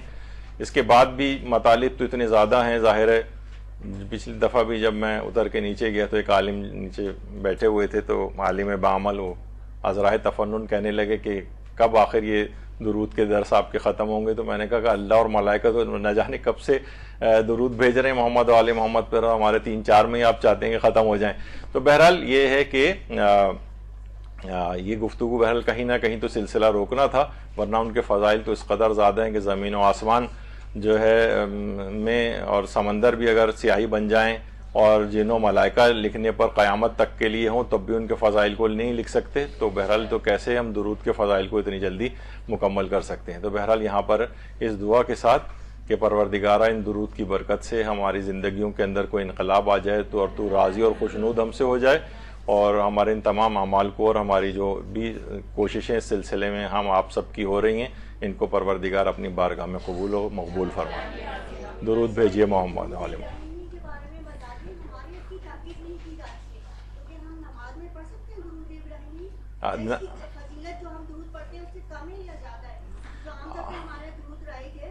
جی دیکھیے، سب سے پہلی بات ایک ہمارے ہاں کانسیپٹ ہے کہ شاید درود ابراہیمی جو ہے وہ ہم غیر شیعوں کا ایک درود عام طور پہ سمجھا جاتا ہے، ایسا نہیں ہے. درود ابراہیمی بھی ائمہ معصومین سے مروی ہے ہمارے یہاں، کیونکہ درود کی کوئی ایک شکل نہیں ہے. ابھی تو میں نے آج بیان نہیں کیا، درود توسی ہے، اس کے کچھ مخصوص الفاظ ہیں. درود زراب اصفہانی ہے، اور بہت سارے اور درود فاطمیہ تو آپ نے پچھلی دفعہ سنا، پھر جو ہے وعجل فرجہم والے کا تذکرہ آج آپ نے سنا. بہت سارے درودوں کی اقسام ہیں جو ہم نے بیان ہی نہیں کی، کیونکہ وہ تو بہت تفصیل تو اس میں. درود ابراہیمی بھی ہے، درود ابراہیمی بھی بالکل پڑھا جا سکتا ہے عام حالات میں. البتہ نمازوں کے اندر وہی آپ جو آغا سیستانی نے فرمایا کہ افضل اور اکمل جو سب سے بہترین درود وہی ہے، بس اسی کے اوپر اکتفا کریں. بعد میں عمومی زندگی کے اندر چاہیں تو درود ابراہیمی بھی پڑھیں آپ، کیونکہ اس میں اللہم صلی علی محمد و آل محمد، اس کے بعد پھر حضرت ابراہیم اور دیگر اور جو لمبا چوڑا جو درود ہے اس کے بعد آتا ہے. تو وہ پہلا والا جو درود ہم پڑھتے ہیں وہ تو خود بخود اس کے اندر آ ہی چکا ہوتا ہے. تو بہرحال اس میں بھی کوئی حرج نہیں، پڑھا جا سکتا ہے. بہرحال درود بھیجیے محمد و آل محمد.